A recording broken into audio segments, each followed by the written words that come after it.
The letter arrived on a Tuesday, and by Friday, Harriet Bull had already told half of Caldwell Creek that the woman coming on the noon train was nothing but a desperate fraud. She stood in the middle of Gentry's dry goods store with her hands on her hips and her voice carrying clear to the street, saying that any woman who had to advertise herself like a piece of livestock couldn't possibly be worth the postage it cost to write back.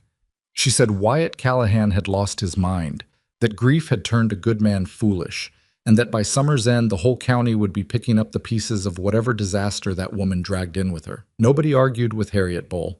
Nobody ever did. She had buried 2 husbands and outlasted a bank panic, and she carried that history like a weapon she was always ready to use. When she decided something was true, Caldwell Creek generally agreed, or at least stayed quiet enough that it didn't matter.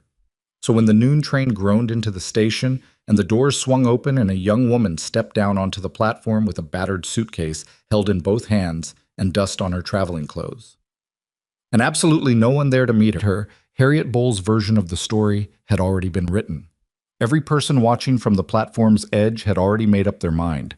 They just hadn't counted on what Amelia Hartwell was going to do next. If you've ever been judged before you said a single word, if you've ever walked into a room and felt people decide who you were before you had a chance to show them, then stay with this story.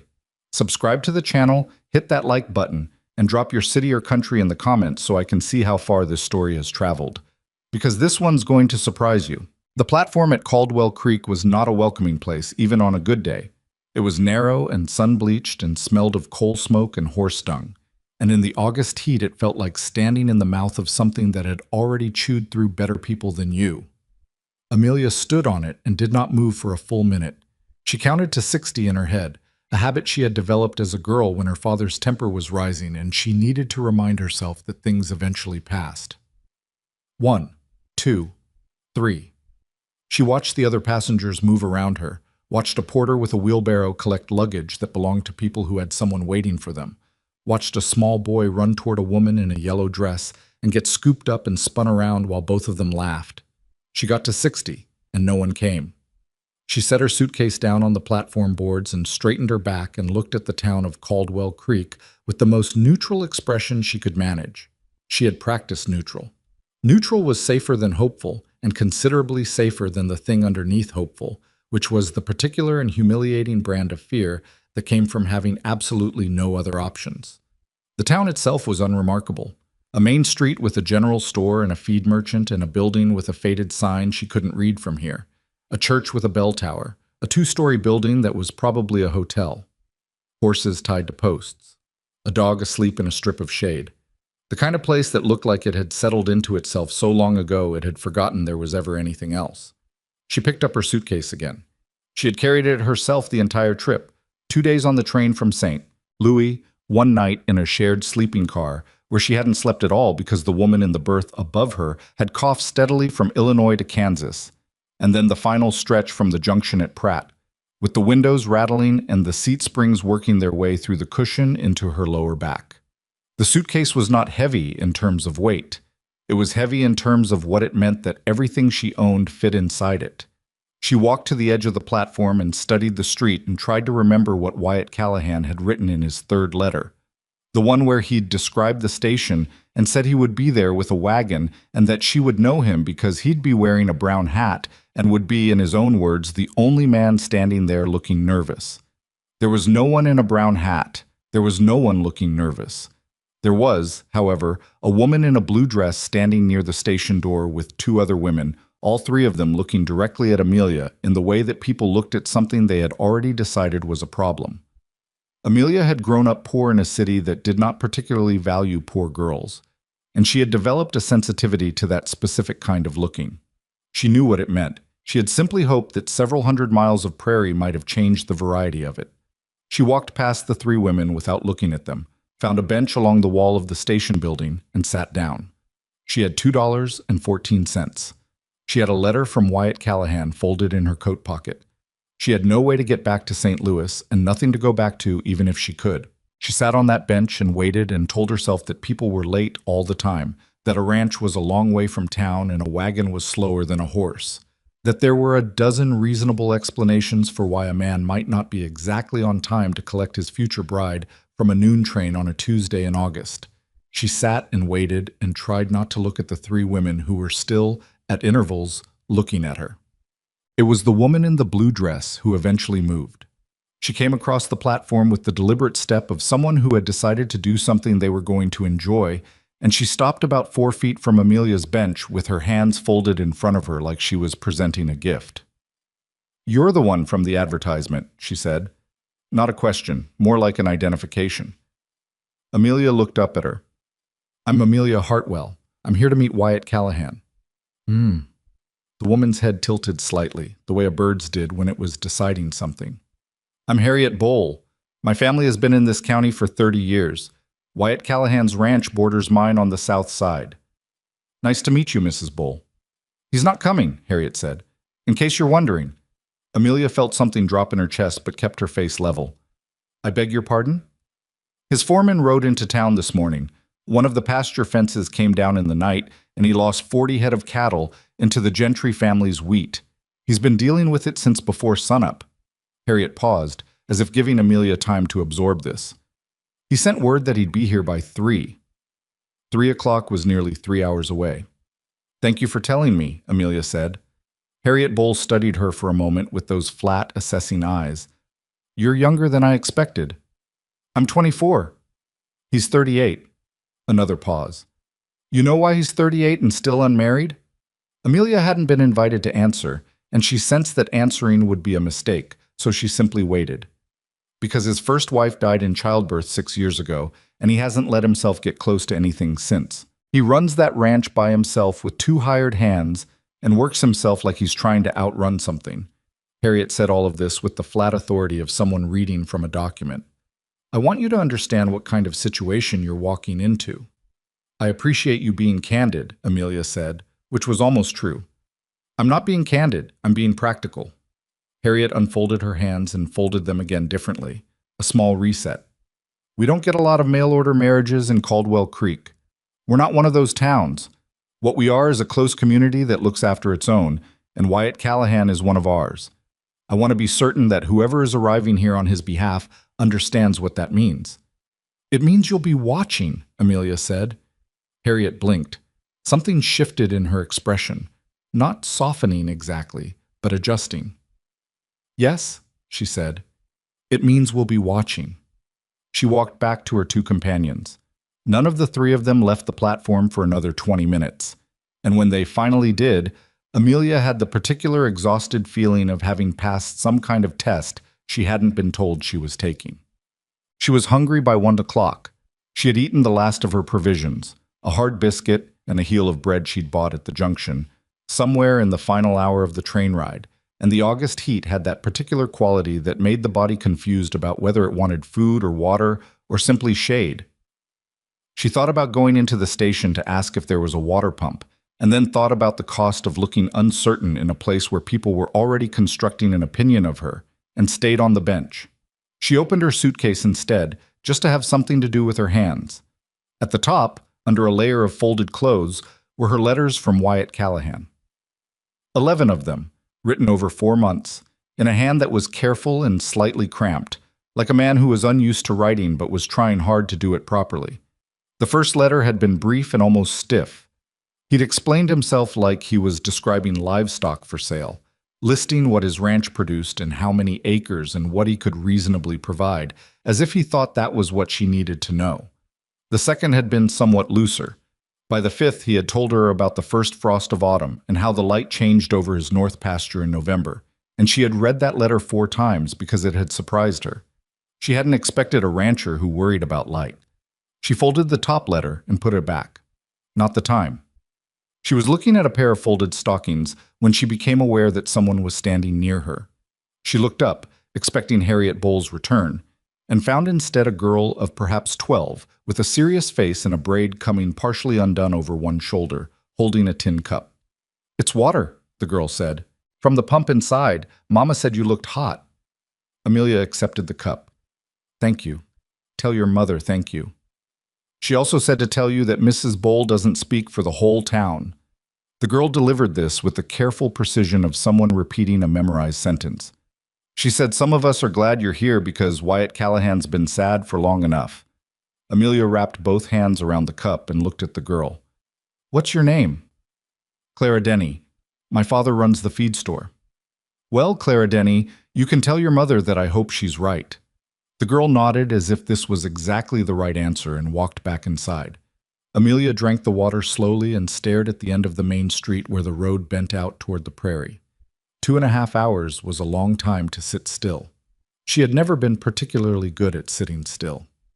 He arrived at 2:20, which was 40 minutes early, and she knew it was him before he got down from the wagon because he was wearing a brown hat and he was looking at the platform with the expression of a man who had been worrying since morning and hadn't had time to stop. He saw her immediately. She was the only person left on the platform by that point, and he tied the horse to the post at the end of the street and walked up to her with his hat in his hands, which he must have pulled off at some point in the last 10 feet, though she hadn't seen him do it. He was tall, not extraordinarily so, but tall enough that she had to tilt her head slightly, which she noticed because she was not a small woman. He had the particular weathered look that outdoor work gave men: sun-darkened skin, squint lines around the eyes, hands that looked like they'd been used hard for years and had formed opinions about it. He was not handsome in the way men in illustrated papers were handsome. He was better than that, in the way that something built for actual use was better than something built to be admired. "Miss Hartwell," he said, "I owe you an apology." "Mr. Callahan." She stood up from the bench and shook his hand, which seemed to briefly surprise him, though he recovered quickly. "Mrs. Bowl explained about the cattle." "Mrs. Bowl was here." This came out flat. Not quite a statement, not quite a question. "She was helpful," Amelia said, which was technically true. Something moved across his face. Not quite amusement, but adjacent to it. He looked at her suitcase, then at her, and seemed to be working through something in his head. "That's all you brought?" he said. "That's all I have." He picked up the suitcase before she could object and turned toward the wagon. She followed him. "The ride back is about an hour," he said. "The road's rough in 2 places. I'm sorry about that." "I'll manage." He helped her up onto the wagon seat without making a production of it, which she appreciated. He climbed up on his side and gathered the reins, and the horse moved forward without being told to, which suggested it had opinions about standing in the August heat that aligned with everyone else's. They moved down the main street, and she could feel eyes on them from the doorways of the general store, the feed merchants, the 2-story building that was indeed the hotel. "People are watching," she said.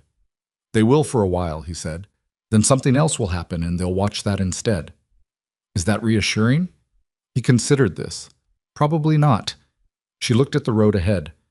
"How many cattle did you lose?" That surprised him again. She could tell from the slight pause before he answered. 23. "Gentry's keeping them for now while we fix the fence. He's not unreasonable, but he'll want compensation for the wheat." "Is that going to be a problem?" "It's going to be an expense," he said. "Not the same thing."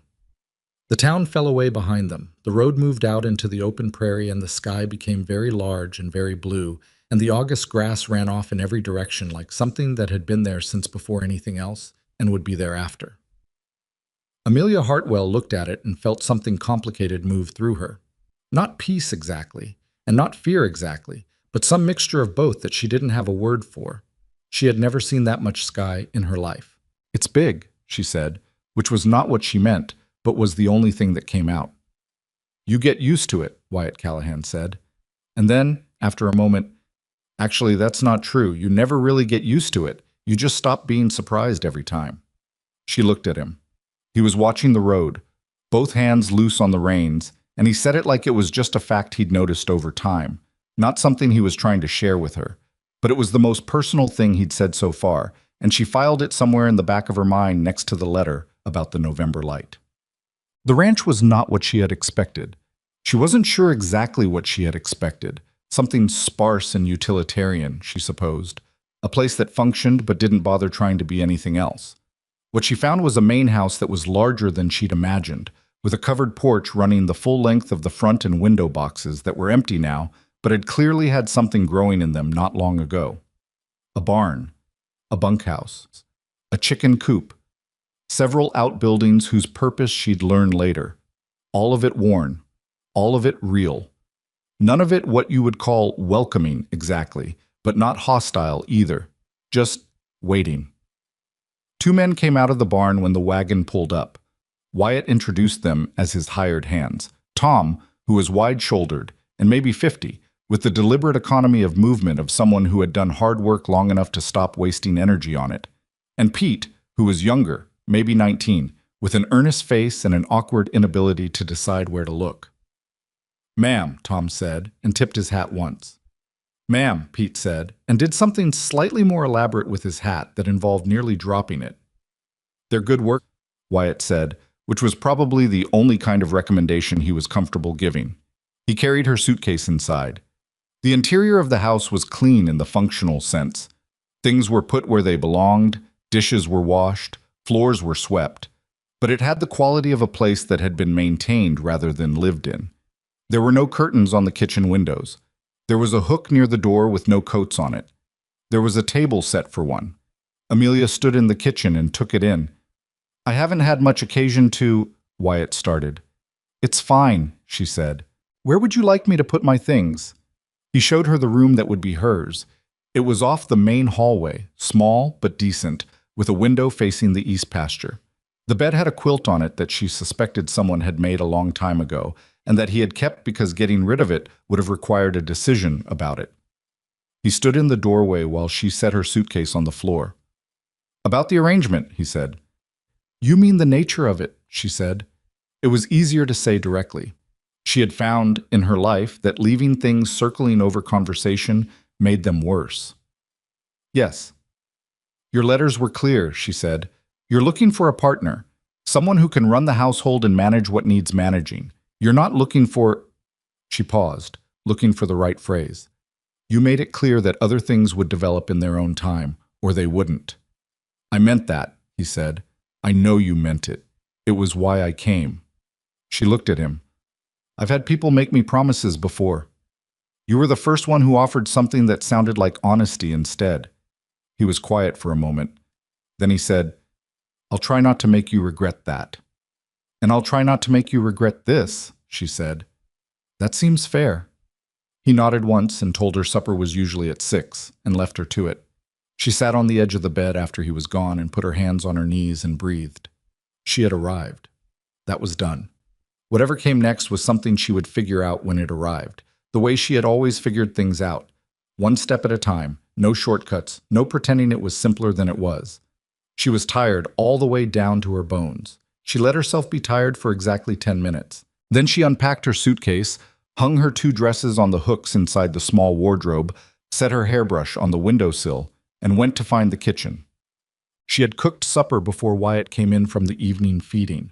Not to impress him, or not only to impress him. She'd cooked it because she was hungry, and because standing in an unfamiliar kitchen with unfamiliar things around her was the kind of situation where the best thing you could do was make yourself useful, and making yourself useful was the one skill Amelia had spent her entire life perfecting.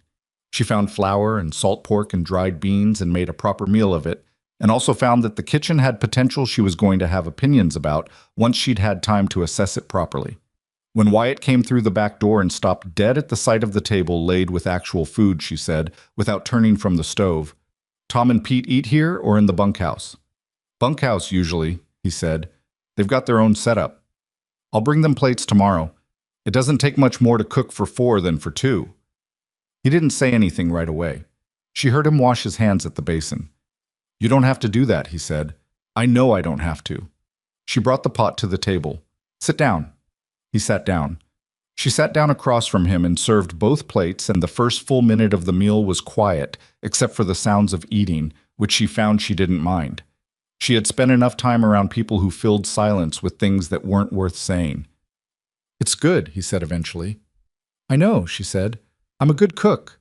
He looked up from his plate. The corners of his mouth moved in a way that wasn't quite a smile but was heading in that direction. "Not modest," he said. "I tried modest," she said. "It didn't get me very far." He went back to eating.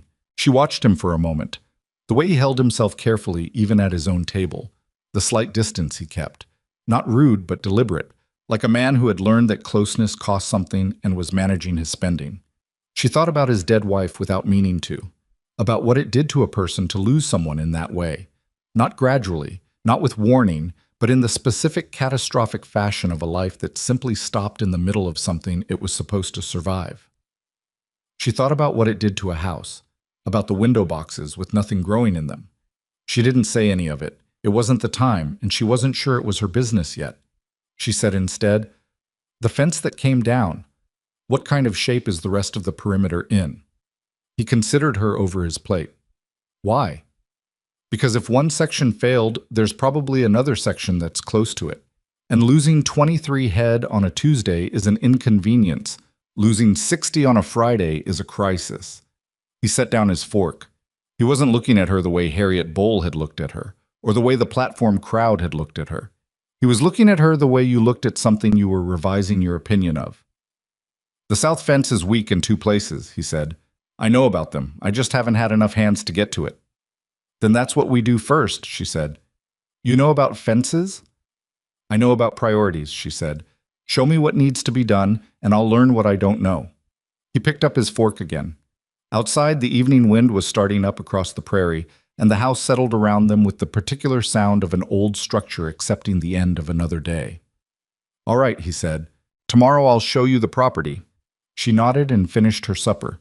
She did not let him see that her hands were trembling slightly under the table. Not from fear, exactly. From the particular and unfamiliar sensation of something she hadn't felt in a very long time. The fragile, tentative, entirely unearned beginning of something that might, if nothing went wrong, eventually be called hope. The first week was a study in survival, and not the dramatic kind. The dramatic kind was what people told stories about. The sudden crisis, the clear enemy, the obvious moment of choice. The kind Amelia had actually walked into was quieter, and in some ways harder. It was the survival of making yourself indispensable in a place that didn't know yet if it wanted you.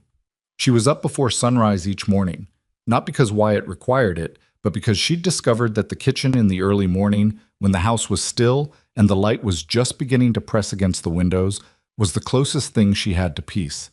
She could think there. She could organize herself. She cooked for Tom and Pete as she'd said she would, and on the second day Pete appeared at the back door with a stack of wood he'd split without being asked, which she accepted without making a fuss over because she'd noticed immediately that Pete was the kind of 19-year-old who would flee if you embarrassed him. Tom said nothing at all about the food for the first 3 days, and on the 4th day he said, "Those biscuits are better than the ones at the boarding house in town," and went back to eating, which she understood was the equivalent of a standing ovation from a man like Tom. Wyatt took her out to see the property on the second morning as promised. He rode and she drove the small wagon, and he showed her the pastures and the creek line and the sections of fence he was worried about, and she listened and asked questions and tried to build in her head a picture of what this land needed versus what it was getting. What it was getting was the maximum output of 2 hired hands and one man who was working himself at a pace she recognized as unsustainable. She'd seen it in her father before the drinking started, that particular way a person ran themselves until the only way to keep going was to stop caring about the damage. She didn't say that either, not yet. What she said on the 3rd day was, "I can mend harnesses." Wyatt looked up from the one he was working on in the barn. "You can." "My father worked with horses before things got difficult." She didn't elaborate on what things. "Show me what's wrong with it and I'll tell you if I can manage." She could manage. He watched her work for about 5 minutes and then went back to what he'd been doing, which she took as the highest form of approval available. On the 4th day, Harriet Boll came to call. Amelia saw the buggy coming up the road and felt her stomach tighten, which she was annoyed at herself about. She had survived the Tuesday platform. She could survive a social call. She went out to meet the buggy before Harriet could knock on the door, because she'd learned early in her life that it was better to go toward the thing that made you nervous than to wait for it. Harriet Boll was alone, which was different from Tuesday. She had brought a covered dish, which Amelia hadn't expected. "Pie," Harriet said, holding it out. "Apple." "That's kind of you," Amelia said. "It's not kindness. It's duty. We bring something when someone new arrives." She looked at the house front and the porch and the empty window boxes with the specific assessment of someone who had been in the house before. "How are you finding it?" "Large," Amelia said. "More than I expected." "His wife planted a garden," Harriet said, "down the east side. It's all overgrown now." Amelia looked in that direction. She hadn't gone that way yet. She was a good woman, Harriet said, and her voice was different when she said it. Not softer exactly, but realer, like she'd dropped something she'd been carrying. Ellen, we were friends. Amelia held the pie dish with both hands and looked at Harriet Bowl and understood a thing that hadn't been clear before. The watching wasn't malice, or it wasn't only malice. It was also something that looked like grief in a woman who had decided that grief was a private matter, and that expressing it publicly was a form of weakness she couldn't afford. I won't try to replace her, Amelia said. I couldn't, and I wouldn't want to. Harriet looked at her sharply.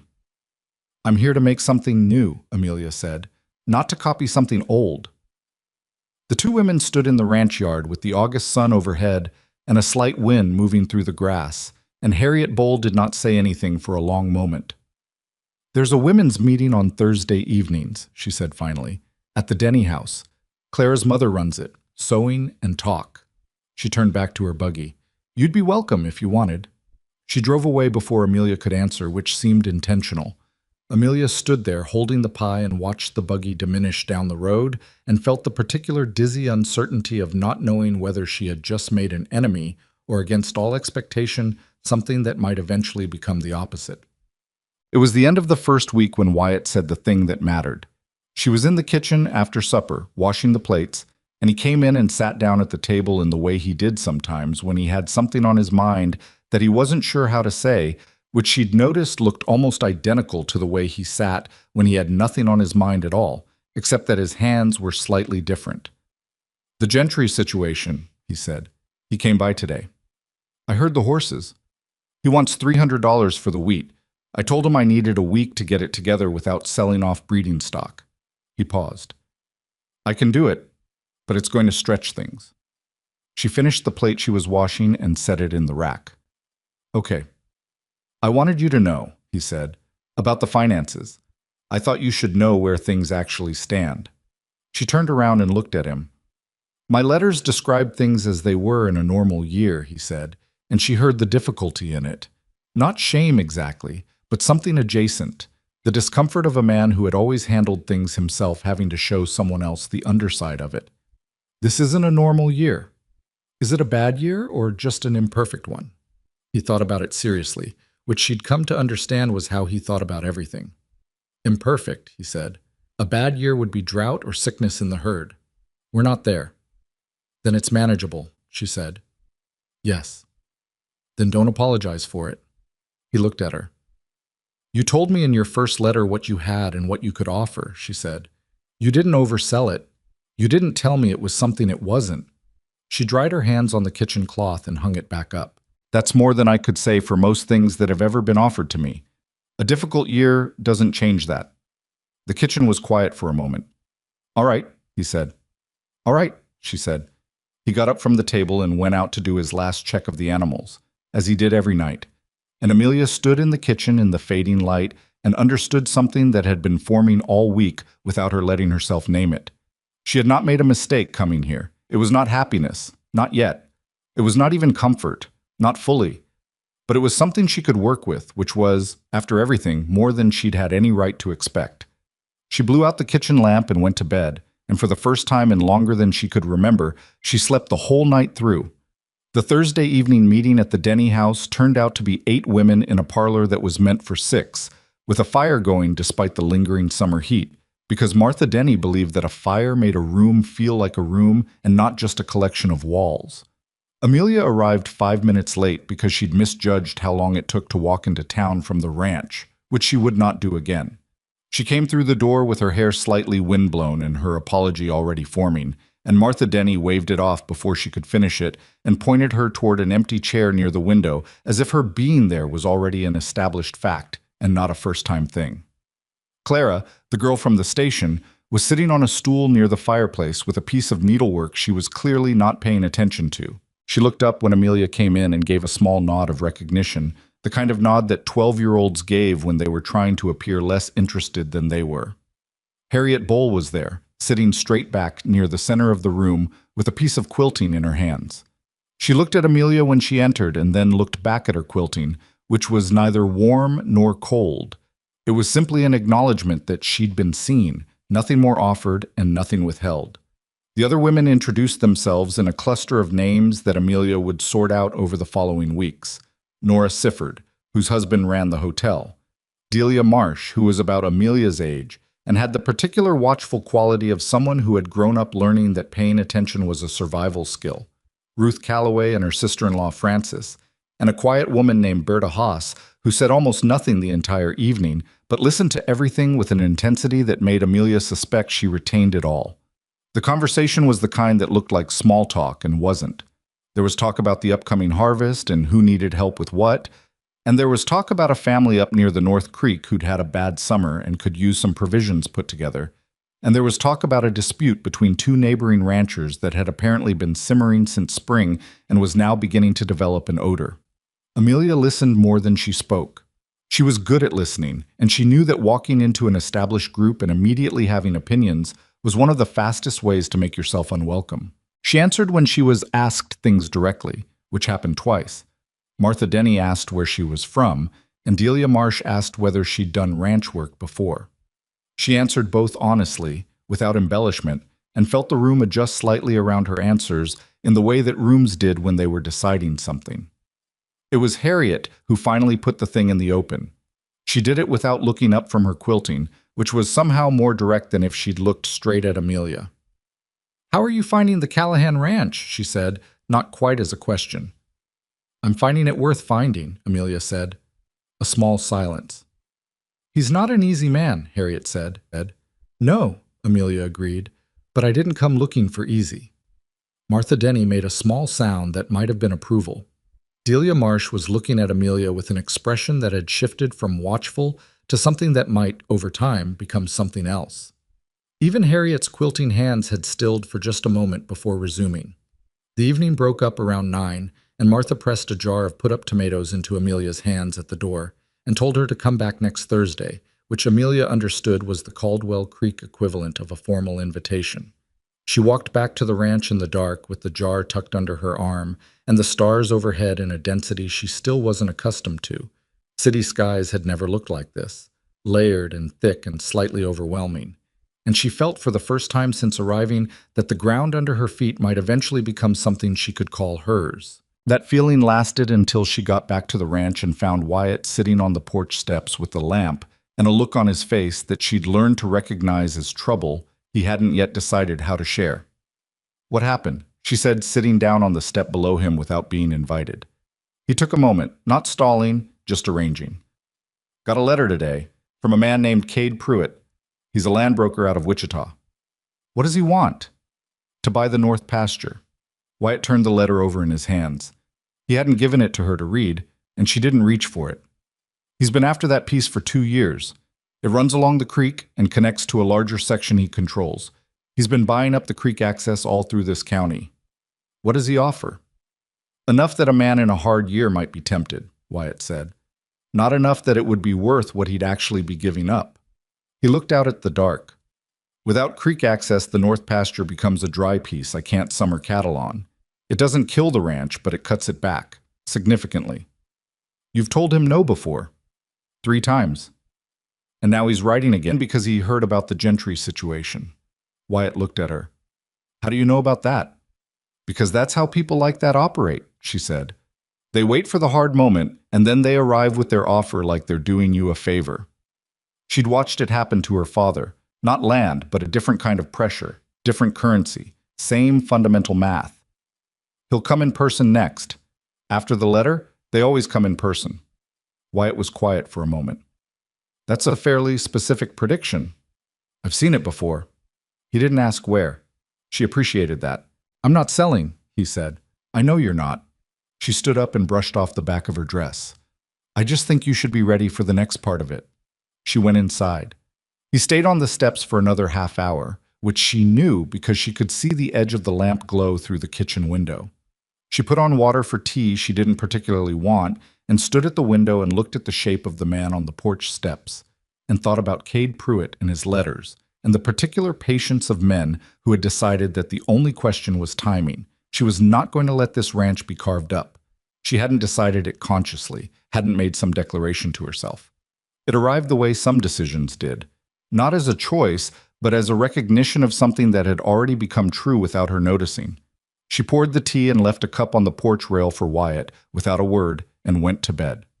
In the morning, she found the cup rinsed and set back on the kitchen shelf, and he didn't say anything about it, and she didn't either. Well, September came in with a change of light that Wyatt had described in that November letter, and that she now understood he'd been trying to articulate accurately rather than poetically. It was genuinely different, the way the sun sat lower and came at the prairie sideways instead of straight down, and everything it touched looked slightly more itself, more defined, as if the summer's softness had finally burned off, and what was left was the real shape of things. She planted things in the window boxes the second week of September. Not flowers.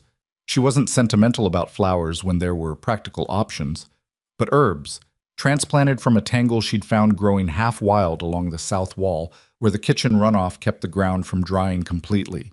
Sage and wild thyme, and something she thought might be oregano if it was given the right conditions.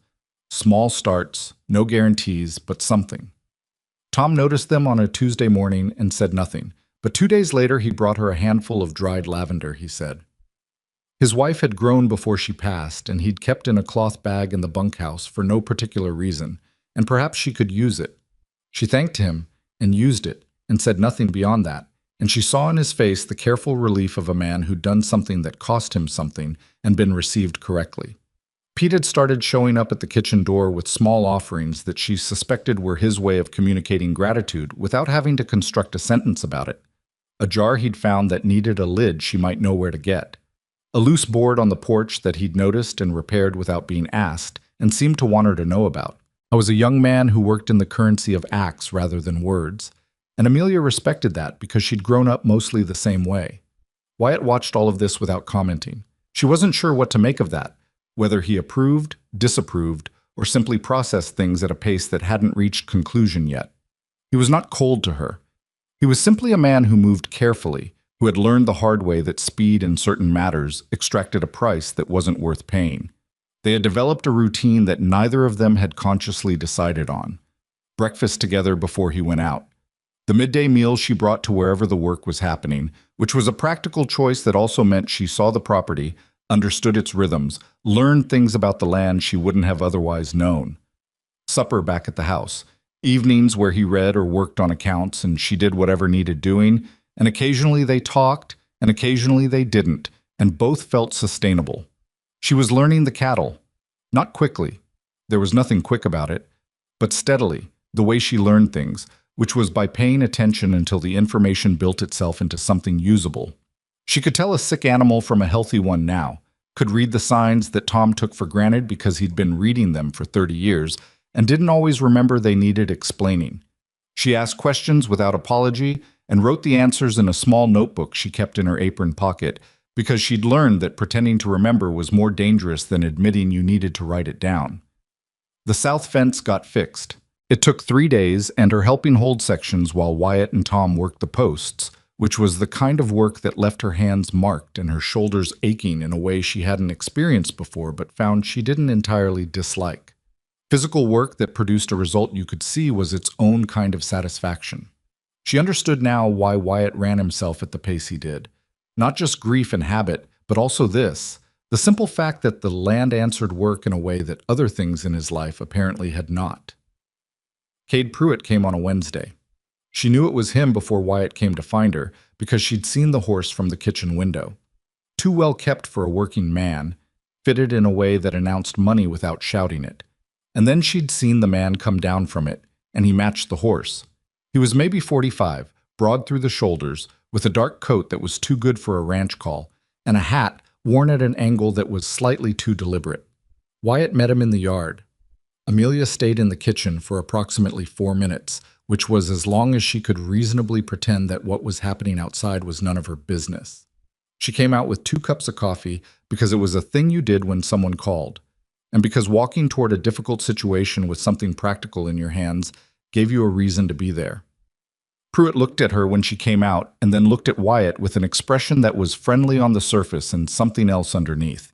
Adjustment, recalibration, the slight complication of a variable he hadn't accounted for. "My wife," Wyatt said, which was the first time he had used the word, and which made something in Amelia's chest do a thing she chose not to examine in this particular moment. "Ma'am," Pruitt said. His voice was smooth in the specific way of men who had practiced their voice the way other men practiced their handshake. "Cade Pruitt, I'm just in the county on some business and thought I'd stop by to pay my respects to a neighboring rancher." "That's neighborly," Amelia said. "Have some coffee." He took the cup. She took the other one and stood beside Wyatt in a posture that she was fairly deliberate about. Not behind him, not apart from him, just beside him in the straightforward way of a person who was also present and intended to remain so. The conversation that followed was the kind that operated on two levels simultaneously. Pruitt talked about the season, about cattle prices, about a road improvement he'd heard the county was considering. He was pleasant, he was easy. He didn't mention the letter or the north pasture or creek access, and he wasn't going to, not today. Today was the visit that preceded the conversation, the one designed to make you feel that he was a reasonable man making reasonable suggestions when the real conversation happened. She'd seen this too. She let Wyatt do the talking, which he did with the brief, unshowy competence of a man who was not going to be rushed or maneuvered. He talked about the season and about cattle prices in return, and when Pruitt made a comment about the gentry situation, something sympathetic about fences being a constant battle, Wyatt acknowledged it without providing any information. When Pruitt left, she and Wyatt stood in the yard and watched his horse carry him back down the road. "He'll be back," she said. "I know. He's going to make his offer sound like he's protecting you from something worse." Wyatt looked at her sideways. "You really have seen this before?" "Yes," she said. "And I can tell you that the worst thing he's protecting you from is usually something he's arranged." She picked up both empty coffee cups. "We should talk to whoever you know in the county about what he's already bought up. Understand the whole picture before he comes back with his piece of it." Wyatt was quiet for a moment. Then, "I know the county recorder. He went to school with my father." "Then pay him a visit." She went back inside. Behind her, she heard Wyatt stand in the yard for another moment before following, and she understood that this was how he processed things, out loud in his body before it became a decision. And she was learning to leave space for that, rather than filling it. October arrived and the cold came down from the north in earnest. Not the killing cold yet, that was still weeks away, but the kind that reminded you it was coming, that put a bite in the morning air and made the cattle restless, and turned the light that particular clear pale gold that felt more like a warning than a comfort. She had been at the ranch 2 months. She thought about that sometimes, counted it, tried to measure it against what had been there before she arrived and what was there now. It was not a simple accounting. Some things were better, and some things were harder than she'd expected, and some things surprised her in ways she was still turning over. The surprise she kept returning to was Wyatt himself. She had expected a certain kind of man, not unkind, but walled off, going through the motions of this arrangement because he needed someone to run the household and hadn't been able to make himself stop running the ranch long enough to grieve properly. She had expected practicality without presence. What she'd found was more complicated. He was present in a way that was quiet but not absent. He noticed things, small things, the kind that people didn't notice unless they were paying attention. He noticed when she was tired before she said anything about it. He noticed when she'd changed something in the house and didn't comment on it, but the next day made some adjustment of his own that showed he'd registered it. He noticed when she went to the east side of the property and looked at the overgrown garden, which she'd done 3 times now without touching anything. One morning, she came out of the barn to find him clearing the edges of it, not clearing it exactly, not making any large statement of intention, just removing the worst of the dead growth, the things that had to come out before anything else could be assessed. He did it before she was up, and was at the fence line with Tom before she came looking, and he didn't say anything about it when they sat down to breakfast, and neither did she. But the thing was done, and they both knew it, and that was sufficient. It was around this time that she let herself admit she was afraid. Not of the ranch, not of the cold coming or the work ahead, or even of Cade Pruitt, whose intentions she'd mapped well enough to manage. What she was afraid of was quieter and harder to name. It was the particular fear that comes when something you'd stopped expecting starts to feel like it might actually be real, and then you have to reckon with the possibility of losing it. She had stopped expecting to feel at home anywhere. She had organized her life around that. Not bitterly, but practically, the way you organized a room when you knew you'd be moving soon. You didn't hang curtains. You didn't plant things that took years to grow. You didn't get attached. And now she'd hung curtains. Not literally, though she had ordered fabric from the Denny store that she planned to turn into kitchen curtains when she found the time. And she'd planted herbs in the window boxes. And she'd started to think about the garden on the east side not as something sad that someone else had left, but as something that could become different in her hands. She was getting attached. That was the fear. She was getting attached to a place and a situation that still depended entirely on two people being willing to choose it, again, in an ongoing way, and she had no guarantee of that. She told none of this to Wyatt. It wasn't his burden to carry. She told some of it to Delia Marsh, who had become, over the Thursday evenings, something approaching a friend, tentatively, the way Amelia did most things, but genuinely. Delia was from Missouri, originally. She'd come to Caldwell Creek at 19 when she married a man who turned out to be largely theoretical as a husband, present but not useful, pleasant but not reliable.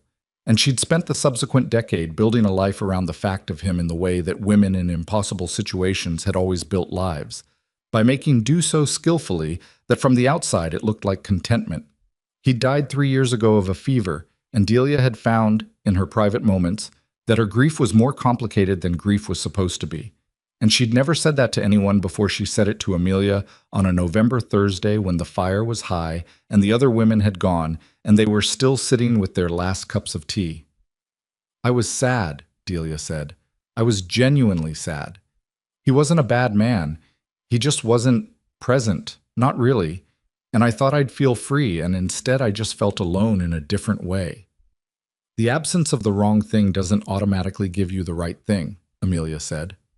"No," Delia said. "It doesn't." She looked at Amelia over her cup. "How is it, really, with Wyatt?" Amelia considered how to answer that honestly. "It's real," she said finally. "Whatever it is, it's real. That's more than I expected." "He looked at you differently at the harvest supper." Amelia had noticed that too. The harvest supper 2 weeks past, a communal event at the Gentry barn that the whole county attended, at which she and Wyatt had been together in public as a married couple in actual practice for the first time, moving through the room in a way that required small negotiations of proximity and attention that neither of them had rehearsed. He'd brought her a plate of food without asking what she wanted and gotten it mostly right, which told her he'd been paying attention to what she ate. She'd introduced herself to the Gentry family, the ones whose wheat the cattle had destroyed, and had talked with the older Mrs. Gentry about seed stock for 20 minutes, and left the woman with a positive impression, which she knew mattered for the lingering tension around the fence situation. And at the end of the evening, when they were in the wagon heading home in the cold dark, he'd said without preamble, "You were good tonight." "At what?" "At all of it," he said. "Just at all of it."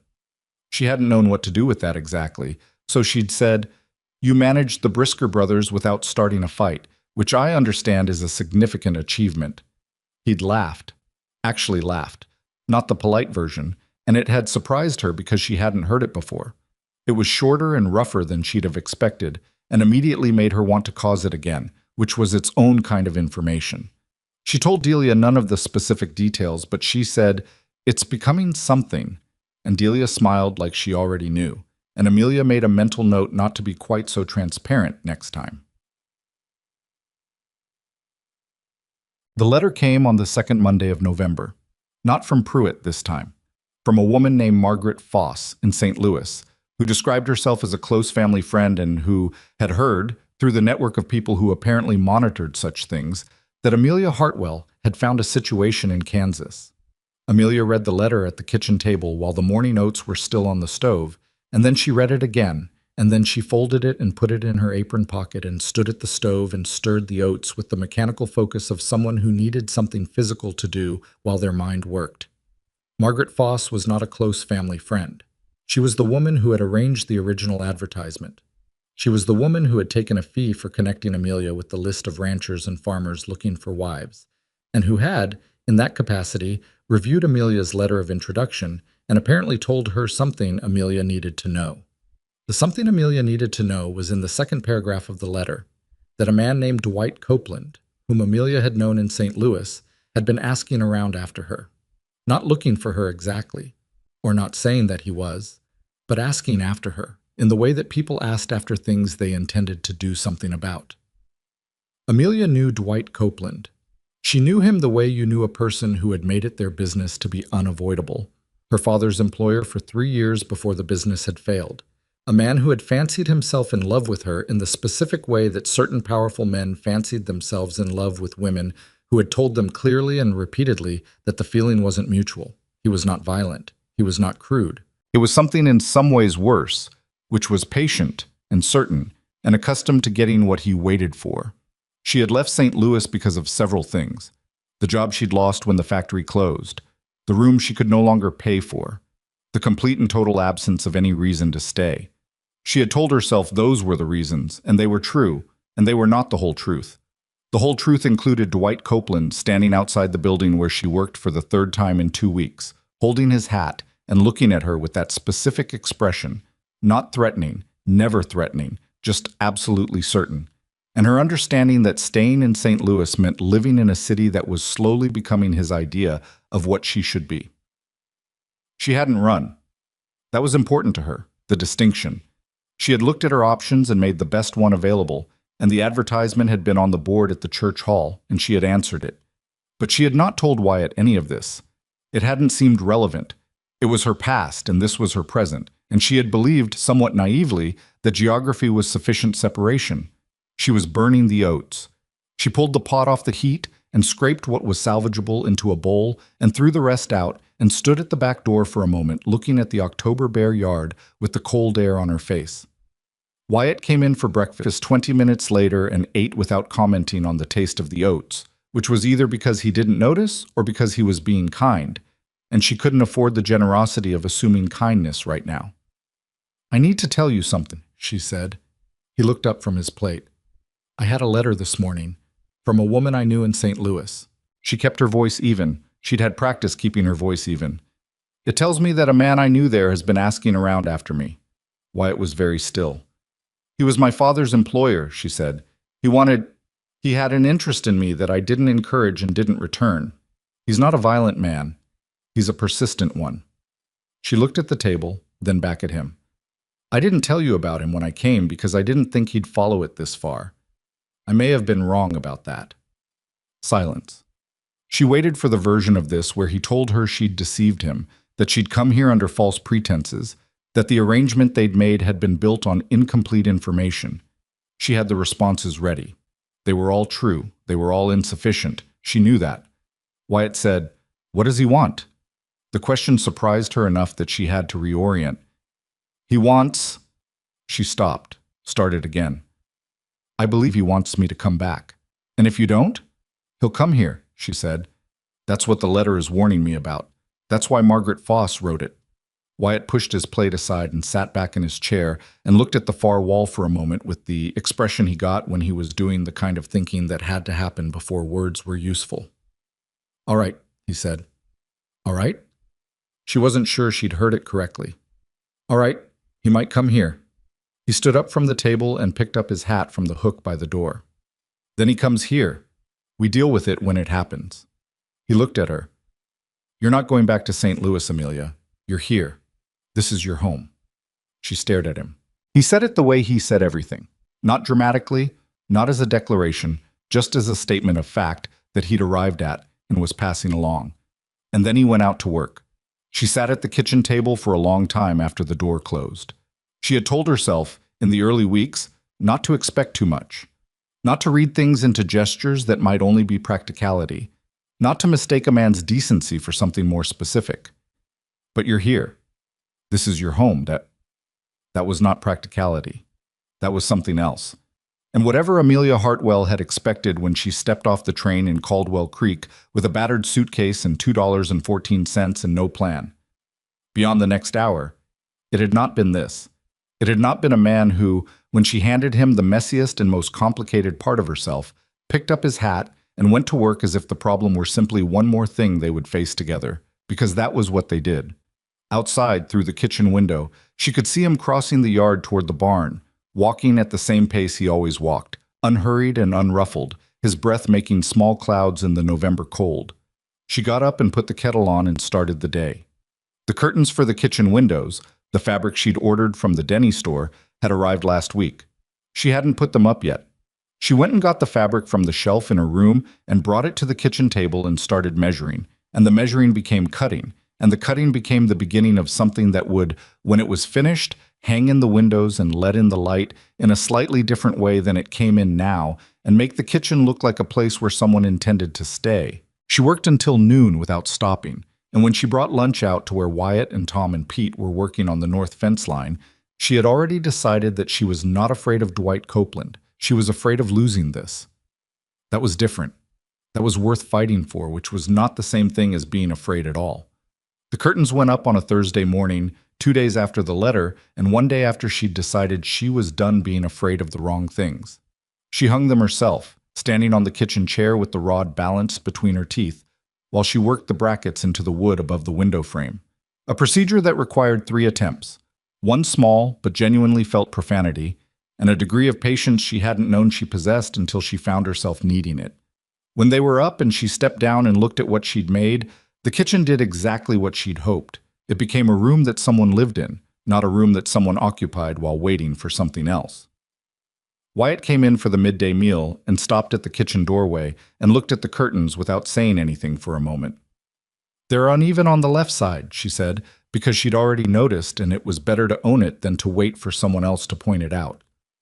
"A little," he agreed. He sat down at the table. "They're good." It was not a complicated compliment. She'd come to understand that with him, complicated compliments were a way of keeping a distance, of making the thing you appreciated into something to analyze rather than receive. He said what he meant in the smallest number of words that accomplished it, and that was its own form of respect. She put down the plate and sat across from him, and they ate, and the light came through the new curtains at a slightly different angle than it had before, and neither of them said anything about that either. What they talked about instead was Pruitt. Wyatt had been to see the county recorder, his father's old schoolmate, a man named Aldous Reeve, who kept his office above the hardware store and had a memory for land transactions that bordered on the supernatural. Reeve had laid out the picture with the particular relish of a man who spent most of his time handling information and rarely had an excuse to share it dramatically. Pruitt had acquired, in the past 4 years, 7 separate parcels along the creek that ran through the eastern part of the county. Not all adjacent, but close enough that with 2 or 3 more pieces the chain would be complete. A connected corridor of creek access running from the north grasslands all the way to where the water met the rail line near town. Water rights on the frontier were not a small matter. They were the difference between a piece of land being useful and being a decorative problem. "He's not a rancher," Wyatt said. "Or not primarily. Reeve thinks he's fronting for a land company out of Chicago, the kind that buys up access rights and then charges for them." "Charges who?" "Every rancher in the county who needs to summer their cattle near water." He pushed a piece of bread around his plate. "If he controls the creek corridor, he doesn't need the land itself. He just needs anyone who wants to use the water to pay for the privilege." Amelia thought about this. "And the north pasture?" "It's the last piece on the western branch. Without it, the corridor has a gap." He looked at her. "Which means I'm not just one rancher he'd like to buy out. I'm the thing standing between him and the whole plan working. That changes the pressure he can apply." "Yes," Wyatt said. "It does." She was quiet for a moment, working through it. "Has he approached any of the other ranchers in the same way?" "Reeve thinks so. The ones who sold did it without fully understanding what they were selling into. He makes it sound like a fair price for a piece of land when what he's actually buying is a position in a system." "And the ones who haven't sold yet?" "There are 3 others with parcels he needs. Gentry has one, which explains why he was so quick to be reasonable about the fence situation. Pruitt probably approached him with a sympathetic ear right after it happened." Wyatt's jaw tightened slightly. "The Haas family on the North Creek. And the widow Marsh." Amelia set down her fork. "Delia Marsh. Her husband's parcel runs along the creek on the east side of town. She probably doesn't know what it's worth." Amelia thought of Delia in the parlor on Thursday evenings, drinking tea in the house her theoretical husband had left her, managing everything alone with the quiet competence of a woman who had long since stopped counting on anyone else to solve things. She thought about Pruitt sitting across from Delia in a parlor and smiling his careful smile and explaining that the land wasn't really worth much to a woman alone, that he was really doing her a courtesy. "I need to talk to her," Amelia said. "I'd wait until we know more," Wyatt said. I'd rather she know before Pruitt gets to her. She looked at him directly. He's already been to Gentry. He'll move down the list. Wyatt considered this for a moment. Then he nodded once, which meant she was right, and he knew it, and he wasn't going to spend extra words on it. She went to see Delia the next morning. Delia's house was in town, a narrow two-story on the street behind the hotel, with a yard that was tended without being fussed over, and a front door painted a dark red that had faded to something close to brown, but still held its intention. Delia answered before Amelia had finished knocking, which suggested she'd seen her coming from the window. "I was about to make coffee," Delia said, which was either true or polite, and it didn't matter which. They sat at Delia's kitchen table, which was smaller than Amelia's, and had a stack of mending on one end that Delia moved to the floor without apology, and Amelia told her what Wyatt had found out and what she thought it meant. Delia listened the way she always listened, without interrupting, without the kind of performative reactions that some people inserted to show they were paying attention. When Amelia finished, Delia was quiet for a moment. "He's already written to me," she said. Amelia stopped. "2 months ago," Delia said. "A very courteous letter about my late husband's parcel. He offered, I can't remember the exact number. It seemed reasonable. I didn't respond because I didn't know what to do with it, and I thought ignoring it would make it go away." She looked at her coffee cup. "I do that with things sometimes." "He'll write again," Amelia said, "or he'll come in person." "I assumed." Delia finally looked up. "Is the parcel actually worth more than he offered?" "I don't know the exact number, but if what Wyatt found out is correct, it's worth considerably more to Pruitt than what he's offering, because what he's buying isn't just the land, it's the position of it, the connection it makes in the chain he's building." Delia nodded slowly. She was putting things together in the way that intelligent people did when they'd been handed new information and given a moment to work with it. "So he needs it. He needs it, or he needs Wyatt's pasture, or both. And if I don't sell, the gap stays in his corridor." Amelia wrapped both hands around her cup. "I'm not telling you what to decide. It's your land. I just thought you should know what you'd actually be deciding about." Delia was quiet for another moment. Outside, a horse went past on the street, and someone called out a greeting to someone else, and the sounds of the town moved around them like weather. "My husband bought that parcel in the first year of our marriage," Delia said. "He had very elaborate plans for it. He was going to build, I don't remember exactly, something that kept expanding in the telling. He talked about it for 10 years and never did anything with it." She paused. "I've never been out to see it." "It might be worth going," Amelia said. Delia looked at her with an expression that was complicated in the way that feelings about dead husbands were always complicated. "Yes," she said. "I suppose it might." They talked for another hour, and when Amelia left, Delia was already pulling paper from her writing desk, which meant she was drafting the letter to Pruitt that declined his offer and gave no reason for the decline, because that was the correct response and Delia had understood it the moment she knew what the situation actually was. November deepened and the cold came in properly, the kind that had weight to it, that made the morning air feel like something solid you had to push through. The ranch adapted to it the way it adapted to everything, not gracefully, but practically. The cattle moved, the routines shifted, the morning work started later and ended earlier, and there was more to do in less daylight, and everyone understood this, and no one complained about it, because complaining about weather on a working ranch was roughly equivalent to complaining about the nature of work itself. Amelia had learned to read the sky by this point. Not expertly. She was still a woman who'd grown up in a city, still sometimes missed the signs that Tom read without looking, but well enough to know when a front was coming in, to feel the particular quality of cold that preceded snow versus the kind that just sat on the land without developing into anything.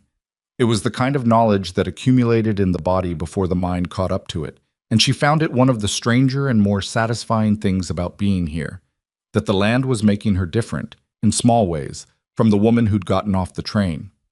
She was also learning to be alone without it feeling like abandonment.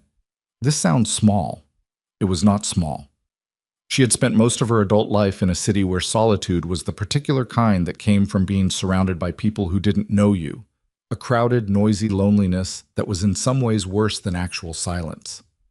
Out here, when Wyatt was at the far end of the property, and Tom and Pete were in the barn, and the house was quiet, the silence was different.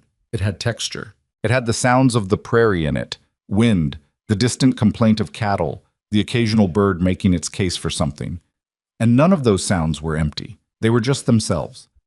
She spent one November afternoon in the overgrown garden on the east side.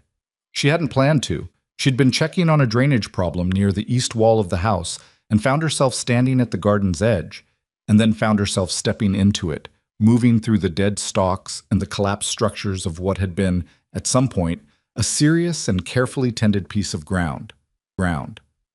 Ellen Callahan had known what she was doing here. That much was clear even through the 3 years of neglect. The layout was practical, the placement thoughtful, oriented to catch the morning sun and deflect the worst of the western wind. There was a stone border that had held its shape. There were the remains of a trellis that had been well made and had come down not from poor construction, but simply from not being maintained. Amelia walked through it slowly. She felt something she hadn't expected, which was not sadness exactly, or not only sadness, but something more like respect. This had been a woman's work, and it had been good work, and the fact that the woman was gone didn't erase the intelligence and the design of it.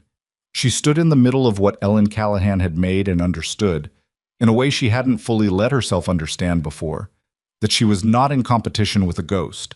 She was building on ground that had already been prepared by someone else's care, and that was not a haunting. That was a kind of inheritance. She started pulling dead material. Just the worst of it, the stuff that was definitely finished and was only taking up space. She worked for 2 hours and made a pile and didn't try to plan beyond what was in front of her. And when the cold got serious, she went back inside and washed her hands and started supper and didn't mention where she'd been. Wyatt came in that evening and looked at his hands, and she knew he'd gone out to the east side and seen the pile. He sat down at the table and didn't say anything, and she put supper in front of him and sat across from him and picked up her fork. She planted dahlias along the back border, he said. They'd come back, probably, if the bulbs are still in the ground. I'll look in spring, she said. He ate without saying anything else, and she ate without saying anything else, and the kitchen curtains let in the last of the evening light at the angle she'd wanted, and the room was warm and real and entirely itself. Dwight Copeland arrived on a Friday. She knew he was in town before she saw him, which was the way these things worked. Caldwell Creek was not a large place, and a man in good city clothes asking questions at the hotel was the kind of thing that made its way to the people it needed to reach without anyone intending to facilitate it. It was Pete who told her, actually, which surprised her. He'd been in town for supplies, and he came back with the wagon and the supplies and the information delivered in his characteristically sideways fashion. He said there was a man at the hotel who'd been asking around about the Callahan Ranch and whether Wyatt had any people from back east, and he said it without looking directly at her, which meant he'd understood what the information might mean and was uncomfortable with it. Did he give a name? She asked. Copeland, Pete said. He gave it pretty freely, like he expected you'd know it. She thanked Pete and went back inside and stood in the kitchen for a moment. Then she found Wyatt in the barn. He's here, she said. Wyatt straightened up from the harness he'd been working on. How long has he been in town? Since last night, sounds like. He's at the hotel. He set down the harness. What do you want to do? The question surprised her for a second because she'd half expected him to tell her what they were going to do, to take over the management of it in the way that men of his time and type often managed things that were technically someone else's problem. The fact that he asked meant he understood it was her situation first and his second, and that she should lead it. I want to talk to him, she said, before he comes here, on ground that isn't ours. Then we'll go to town. She shook her head. I should go alone. He looked at her. If you come, it becomes about the two of you, she said. 2 men and a woman in the middle.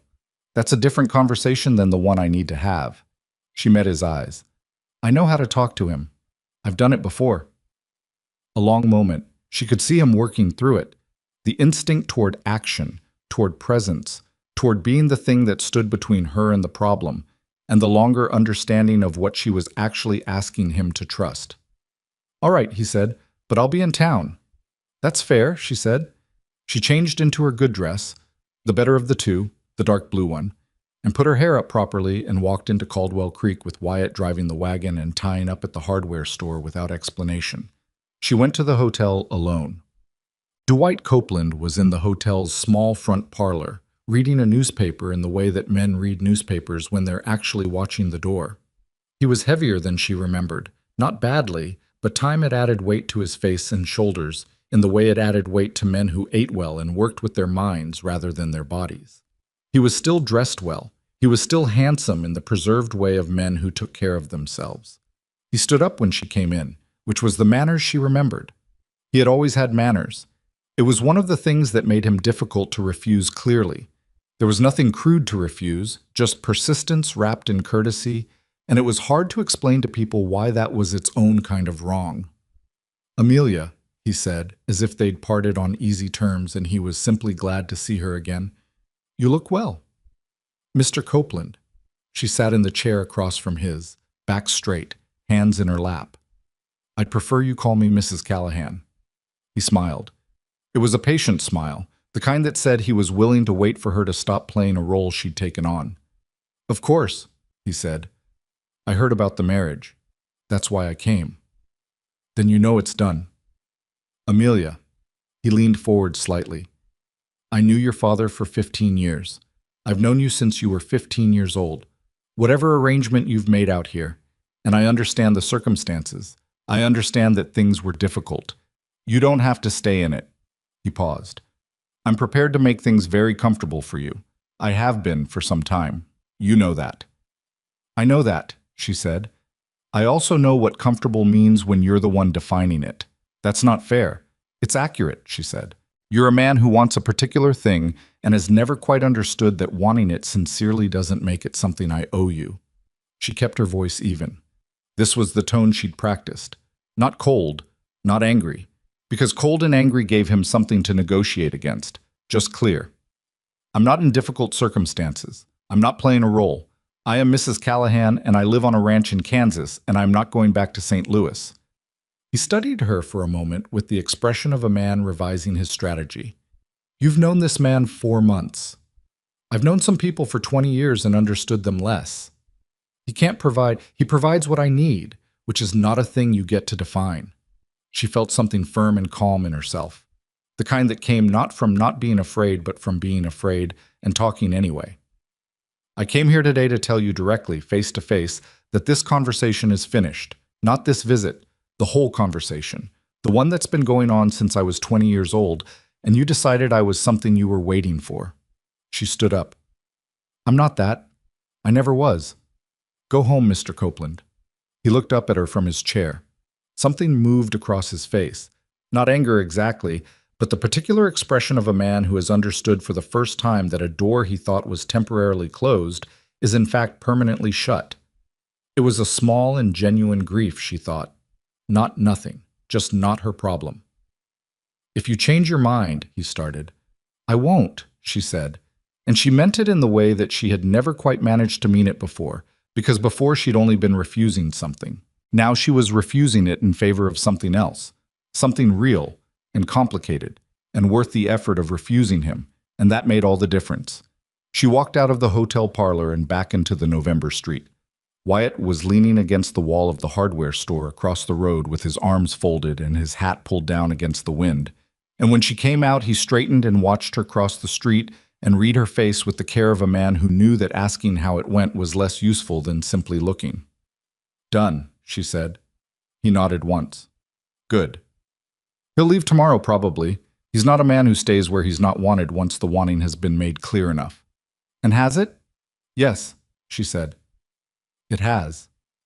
They walked back to the wagon together, and he helped her up onto the seat with the same matter-of-fact steadiness as always, not making a production of it, not asking for her to validate what she'd done. She sat beside him on the bench seat, and the horse moved forward, and the town of Caldwell Creek moved past them on either side. And she felt the particular lightness of a thing that had been sitting on her for months, having finally been put down somewhere it could stay. "Pruitt's buggy was outside the hotel," Wyatt said. She looked at him. "You saw it?" "When I came in. He was inside, but I could see him through the window, talking to the man at the front desk." Amelia thought about this. "Copeland is staying at the hotel. Pruitt is at the hotel." "That's a coincidence," Wyatt said, in the tone that meant he didn't believe it was a coincidence. Neither did she. She turned it over in her mind, finding the shape of it. Two men who both wanted something from the Callahan Ranch arriving in the same week, the same hotel. Pruitt had been patient and methodical and had spent 2 years building his land corridor. He was not a man who left things to chance. He approached Copeland, she said slowly. Or Copeland approached him. Either way, they know each other. That's what I think. Which means Copeland's visit wasn't only about me. She felt the logic of it clicking into place with the unpleasant certainty of something she should have seen sooner. If you could bring me home, the ranch goes back to just you. And if the ranch is in a difficult year and the man running it is also dealing with the fallout of a failed marriage arrangement, then I'm more likely to sell, Wyatt said, or easier to pressure. The horse moved steadily down the road toward home, and the prairie opened up around them with its November bleakness, all gray sky and flattened grass and a wind that meant business. He underestimated both of us, she said. He doesn't know you, Wyatt said, and he doesn't know me. He's going to find that out. Yes, Wyatt said. He is. They rode the rest of the way in silence, but it was the kind of silence that was full rather than empty, the kind that contained a shared understanding that didn't require language to be real. When they got back to the ranch, Tom was at the fence line and Pete was in the barn, and everything was where it should be, and the kitchen curtains were visible through the window from the yard, and the ranch had the look it was getting more often now, which was the look of a place that was inhabited in the true sense. Not just occupied, but lived in, by people who had decided it was worth the effort. She climbed down from the wagon without waiting for help, and went inside to start supper, and through the window she watched Wyatt unhitch the horse and lead it to the barn. And she thought about Pruitt and Copeland and the web of intention they'd constructed. And she was not frightened. She was something else. Something that felt like the moment before a decision that you know is going to cost you something, but that you've already decided is worth the cost. She put the kettle on. She was going to need to talk to Delia again. And to Harriet Bowl, whose 30 years in the county and 2 dead husbands and comprehensive knowledge of everyone's business might, for once, be exactly the resource the situation required. And she was going to need to talk to Wyatt, really talk, the kind that went past the practical and into the territory they'd been circling since the beginning, carefully, at the pace that made sense for 2 people who had both been hurt by moving too quickly toward things they wanted. But that was for later. Tonight there was supper to make and a fire to build, and outside the kitchen window the first snow of the season was beginning to fall. Not the serious kind yet, just the preliminary kind, just the sky making its first statement about what was coming. And the light through the curtains was warm and steady, and the ranch settled around her with the sound of a place that had decided she belonged in it. She stood at the window and watched the snow come down for a moment, and then she turned back to the stove, because supper didn't make itself, and there was still a great deal left to do. The snow that started as a preliminary statement on Friday became a serious argument by Sunday, and a full declaration of intent by Monday morning. Amelia woke before 4 to the sound of wind doing something she hadn't heard before. Not the usual prairie wind, which had its moods and its tempers, but operated within a range she'd learned to read, but something with a different quality to it, lower and more sustained, like the land itself was pressing against the walls of the house. She lay still for a moment and listened, and then got up. The kitchen thermometer read 18 degrees. She'd never seen it that low. She built the fire up before she did anything else, because the fire was the center of everything in weather like this, and everything else organized itself around whether it was burning well.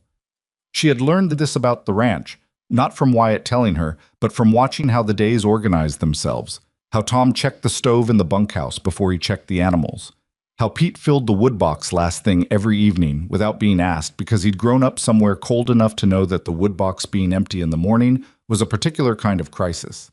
By the time Wyatt came through from his room, she had coffee made and the kitchen was warm enough to breathe in comfortably, and through the window the world was white in a way that had no details yet, just flat white in every direction, still coming down, with the wind driving it sideways so that it hit the glass in sheets. "How bad?" she said. Not a question. He stood at the window with his coffee and looked at it. "Bad enough. I need to get to the cattle before the drifts close the north pasture access." "Tom and Pete?" "Already up." I could see the bunkhouse light. She started making food that could travel. Not a proper breakfast, just things that could be eaten with cold hands and didn't require sitting down. Hard biscuits from the night before, salt meat wrapped in cloth. She worked without being asked to, without discussing it, because the situation was clear and the contribution was obvious, and they had moved, over the past months, into a mode of operating together that didn't require narration. He came back through in his heavy coat, and she handed him the wrapped food, and he took it without commentary. "Stay inside if the wind gets worse," he said. "I'm not going to stay inside," she said. He looked at her. "I'll stay close to the house," she said, "but I'm not going to sit in the kitchen while you're working in this." A moment where he considered arguing.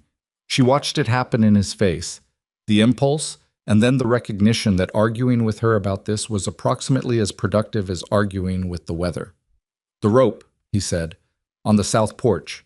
If you go to the barn, tie yourself to the line. Don't go past the barn without telling me first." "Understood." He went out. She heard the door, and then the wind swallowed the sound of his boots. She was at the barn within the hour. The storm was the serious kind, the kind that didn't build gradually, but had arrived at full strength, as if it had somewhere to be and hadn't wanted to waste time getting there. By mid-morning, the drifts against the north side of the barn were at her shoulder, and the visibility had contracted to the distance you could throw a stone, and the cold was the kind that moved through clothing with intention, looking for the places where the insulation failed. She and Pete worked the barn while Wyatt and Tom were in the north pasture, moving cattle to the low ground where the creek bank gave some shelter. It was not heroic work. It was the work of keeping animals alive through the boring mechanics of supply, which meant feed and water and the ongoing battle against drifts, blocking the barn doors, and the particular stubbornness of horses who did not want to be moved and had no interest in your reasons. Pete was good in a crisis, in the way that people who didn't talk much were often good in a crisis. He responded to what was in front of him rather than to what he was worried about, which meant he was useful in a way that anxious people weren't. He moved feed. He broke ice in the water trough. He got a draft horse that had worked itself into a state of obstinate distress calm, with a patience that impressed her, standing at the animal's head and talking to it in a low monotone until it stopped trembling. She was watching him do this when she heard the sound from outside. Not the wind. She knew the wind by now, knew its registers. This was something else. She went to the barn door and opened it against the drift, and the cold hit her face like a hand, and through the white she could see, perhaps 40 feet away, a shape that resolved itself into a horse, standing without a rider, reins dragging, turning in a slow, distressed circle. She grabbed the rope that ran from the barn door to the south porch post and tied it to her coat belt the way Wyatt had said, and went out. The horse was one she didn't recognize, not from their barn, not from anywhere she'd seen. A bay gelding, reasonably well fed, with a saddle that told her its rider was not a working cowhand. The horse was frightened but not injured, and when she caught its reins it came to her with the relief of an animal that had been looking for a person to defer to. She looked back into the white and couldn't see more than 30 feet in any direction. "Hello?" she called, which was inadequate, but it was what she had. Nothing. Then, after a moment, a sound that was not the wind. She followed the rope with one hand and moved away from the barn in the direction the horse had come from, calling every 10 feet, and after about 4 calls she nearly stepped on the man lying in the snow. He was conscious, which was a relief. He was also clearly not a rancher. His coat was too good and too thin for the weather, and his hat was gone, and the hand she grabbed when she pulled him upright was wearing a glove that was city-made and not rated for this. "Can you walk?" she said, which was not asking how he was or what had happened or any of the other things that could wait. "Yes," he said, and proved it by taking a step that was mostly a lurch that she caught. She got him to the barn. Pete looked at the man and then at Amelia and then at the man's coat and made a judgment that she could see in his face. City person, no business being out here. "Hold him," she said to Pete, and went back for the horse. It took her 15 minutes to get the bay stabled, and the man settled in the barn's dry corner on a pile of horse blankets and a cup of coffee from the pot she'd left warming on the small stove in the tack room. By then she'd worked out who he was. His name was Fletcher Pruitt. He said it himself, without apparent awareness of what it meant to say it to her. Whether from disorientation or simple obtuseness, she couldn't immediately tell. Fletcher Pruitt, nephew of Cade Pruitt, riding out to the ranch on what he described as personal business for his uncle. She sat back on her heels and looked at him. He was young, mid-20s, she thought, with the unfinished quality of a man who hadn't yet been tested hard enough to know what he was made of. He had Cade Pruitt's breadth of shoulder, but none of his stillness. He was the kind of young man who had been sent on errands he half understood because he was willing and available, and it hadn't occurred to his uncle that the errand required judgment rather than simply presence. "What was the personal business?" she said. He looked at her with the slightly glazed expression of someone who was still getting warm and wasn't fully operational. "My uncle wanted me to. He said there were documents that needed to be delivered." "What kind of documents?" He reached inside his coat and produced, miraculously intact, an envelope that was damp at the edges but sealed. He held it out to her. She took it and did not open it. "You rode out from town in this weather to deliver papers," she said. "He said it was important, that Mr. Callahan needed to see it today." The young man looked at the envelope in her hand and then at her face, and something shifted in his expression. The beginning of the understanding that he had been sent on a fool's errand by a man who hadn't fully explained what he was sending him into. "He said the weather wasn't going to be that bad." She looked at the envelope.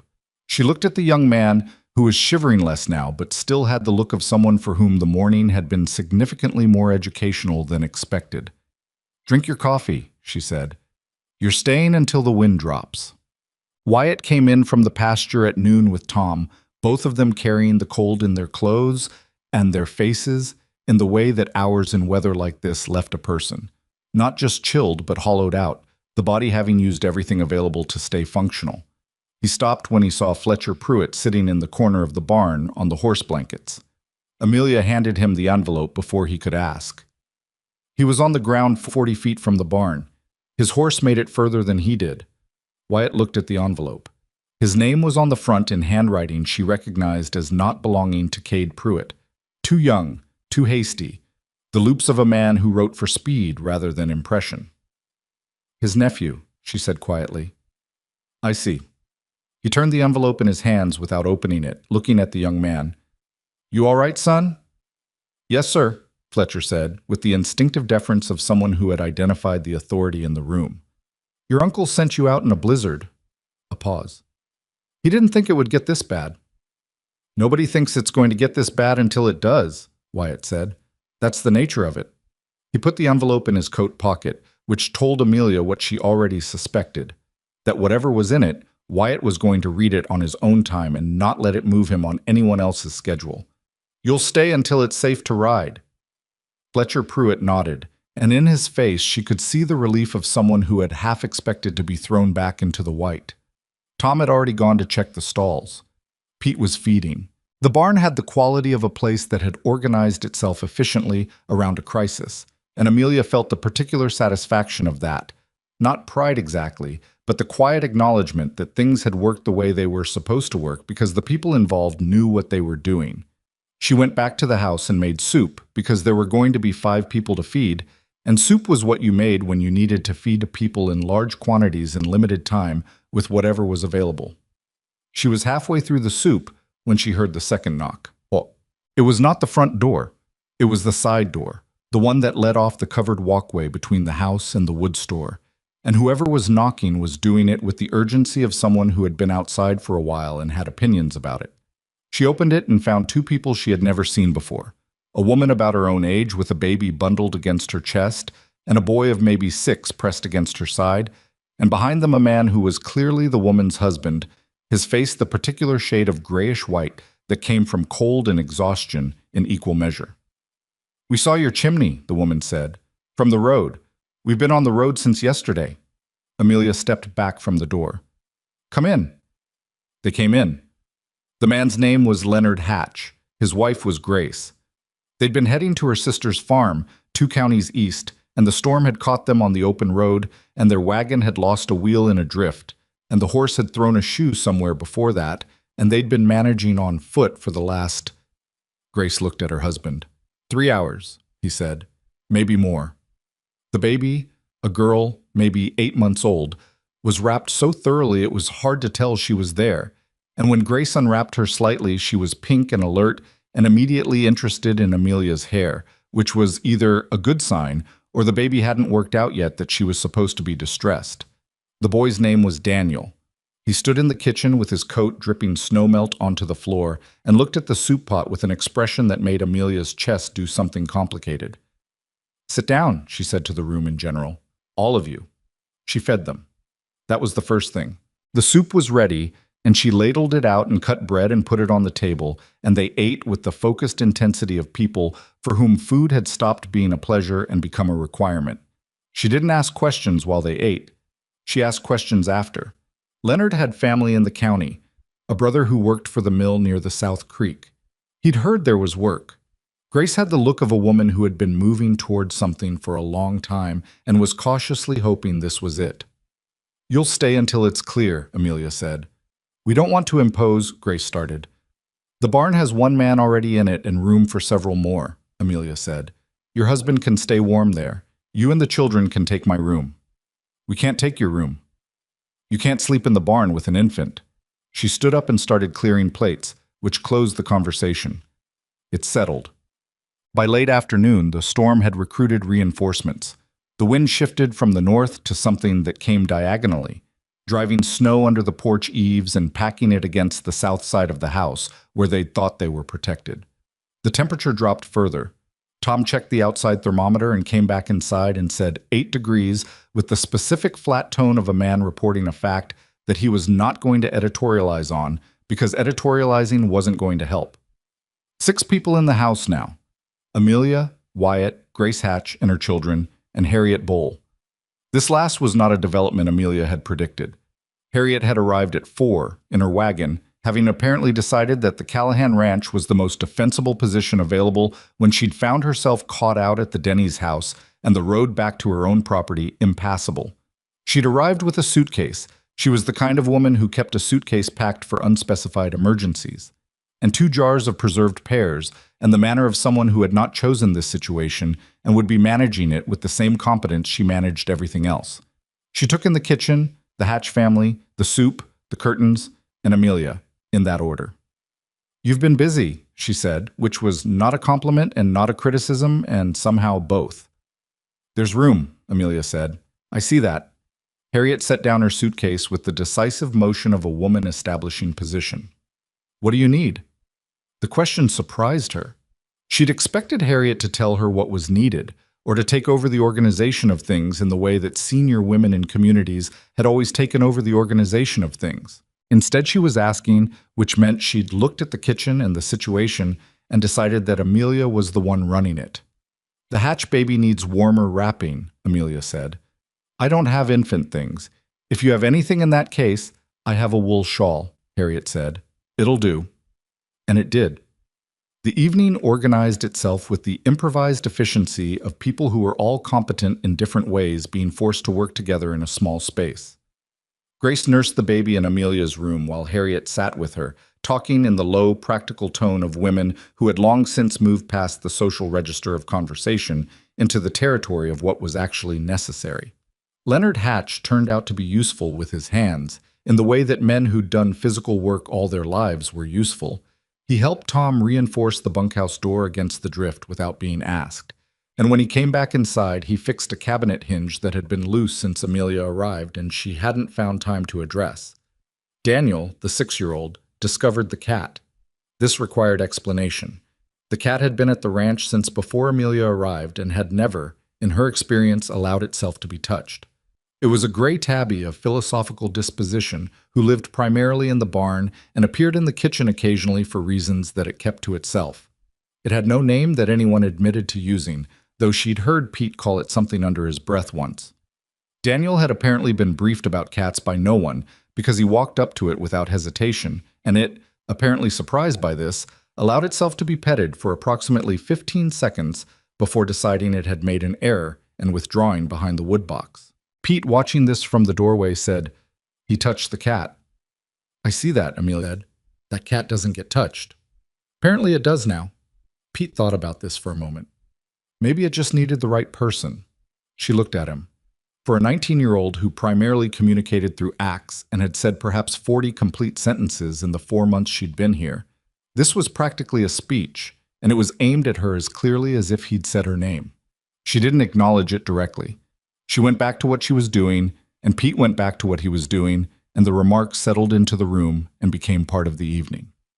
At 9 o'clock, when the house had reached the particular late-night stillness of a place where people are mostly asleep, Wyatt finally opened the envelope. He did it at the kitchen table after everyone else had gone to their various sleeping arrangements, and Amelia was still there because she hadn't been able to sleep and hadn't wanted to go looking for sleep when her mind was running at the pace it was running. She was mending a tear in Pete's heavy coat, which gave her hands something to do. He read it twice. She could tell because the quality of his stillness changed between the first reading and the second. The first was intake, the second was processing. "What does it say?" she said, because they were past the point of her waiting to be told things when she could ask. He put it on the table between them. She picked it up. It was a legal document, or the appearance of one, formatted to look official in the way that documents from certain kinds of men were formatted to look official. It purported to be a notice of delinquent water rights, citing a clause in the original homestead filing for the North Pasture that Pruitt claimed had expired unchallenged, reverting creek access from the Callahan property to the county land pool, from which Pruitt's company had, also allegedly, already purchased the rights. It was the kind of document that was designed to be overwhelming. Dense language, official-seeming formatting, citations to statutes that a person without legal training couldn't immediately verify or refute. The entire architecture of it was built to make the recipient feel that the conclusion had already been reached and that resistance was futile. Amelia read it carefully. "This cites the Homestead Amendment of 1874, she said. "I don't know what that is," Wyatt said. "Neither do I," she said. "Which might be exactly the point." She set the document down.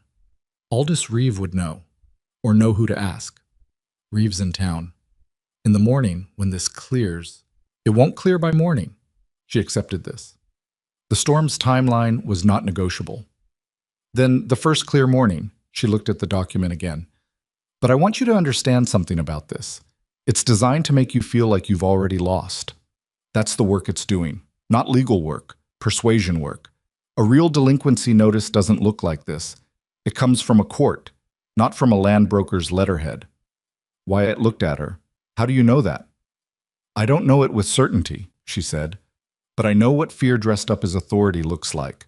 My father got letters like this when his business started failing. Different subject, same architecture." I was quiet, looking at the document.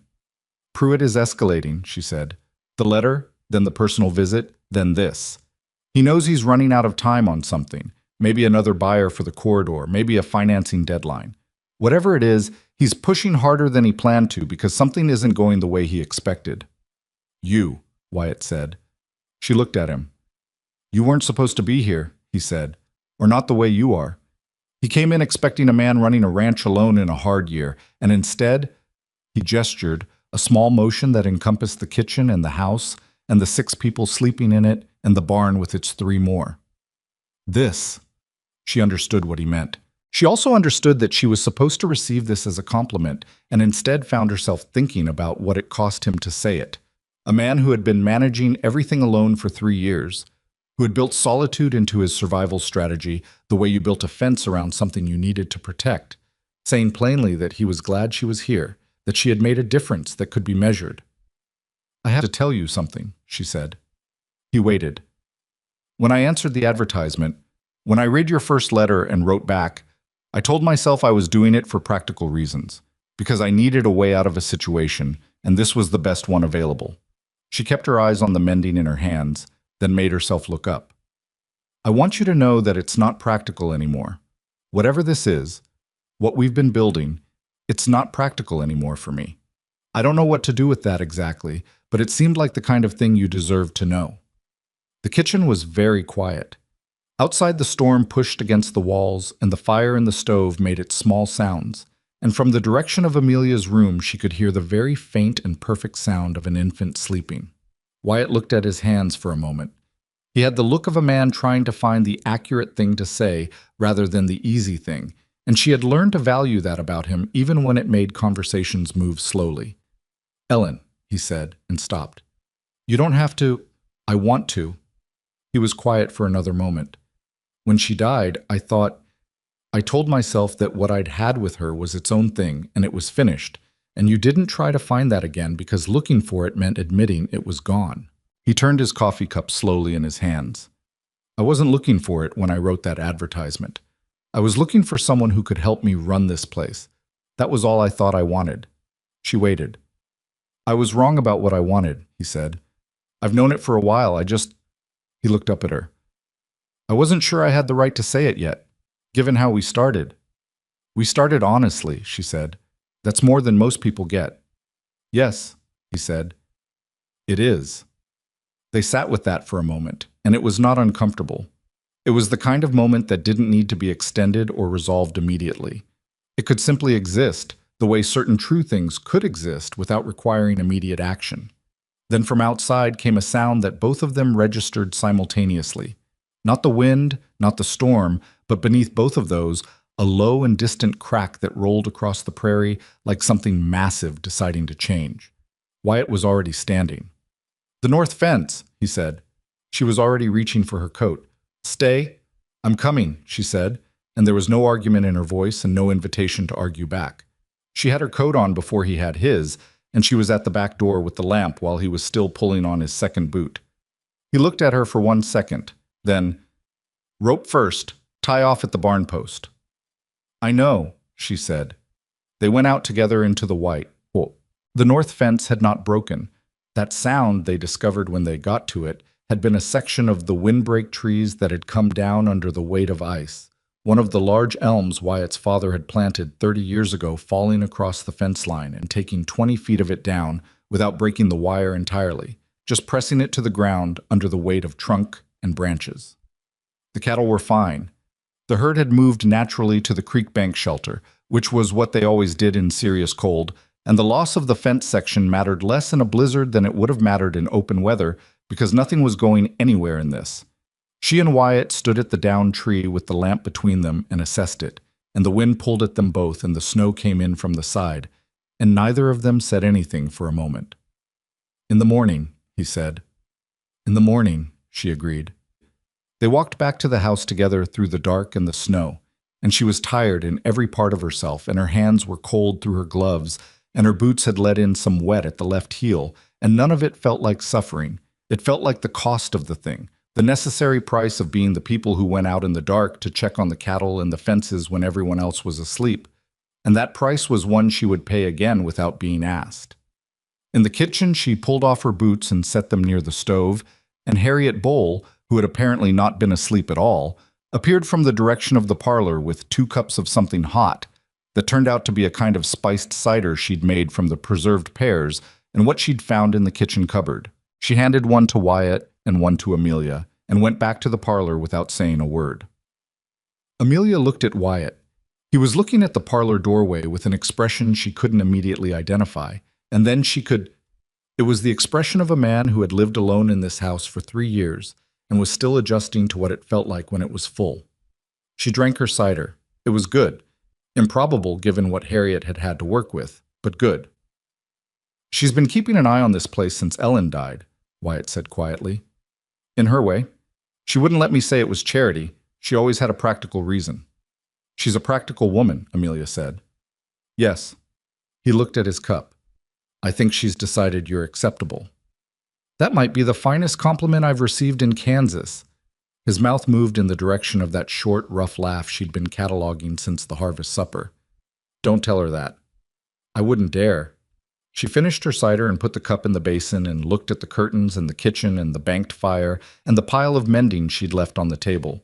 Tomorrow there would be fences to assess and a downed elm to deal with and 5 guests to feed and a Pruitt document to take to Aldous Reeve and the ongoing, unfinished project of building something real out here on the edge of everything.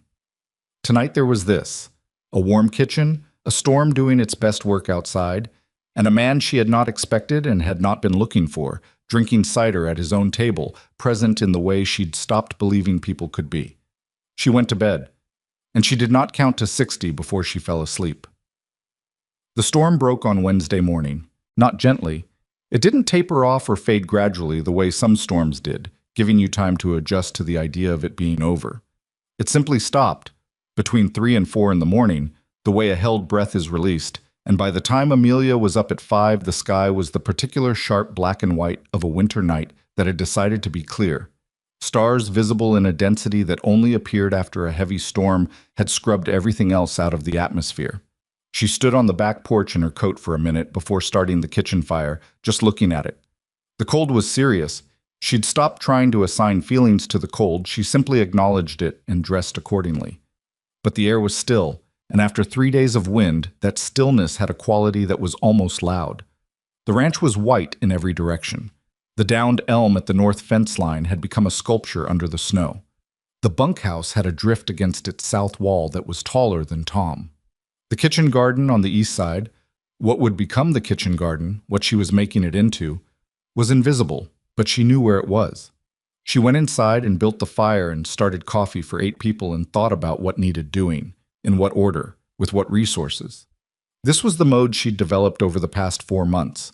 Not panic, not overwhelm, just the practical sequencing of tasks according to urgency and dependency. She had not always been capable of this.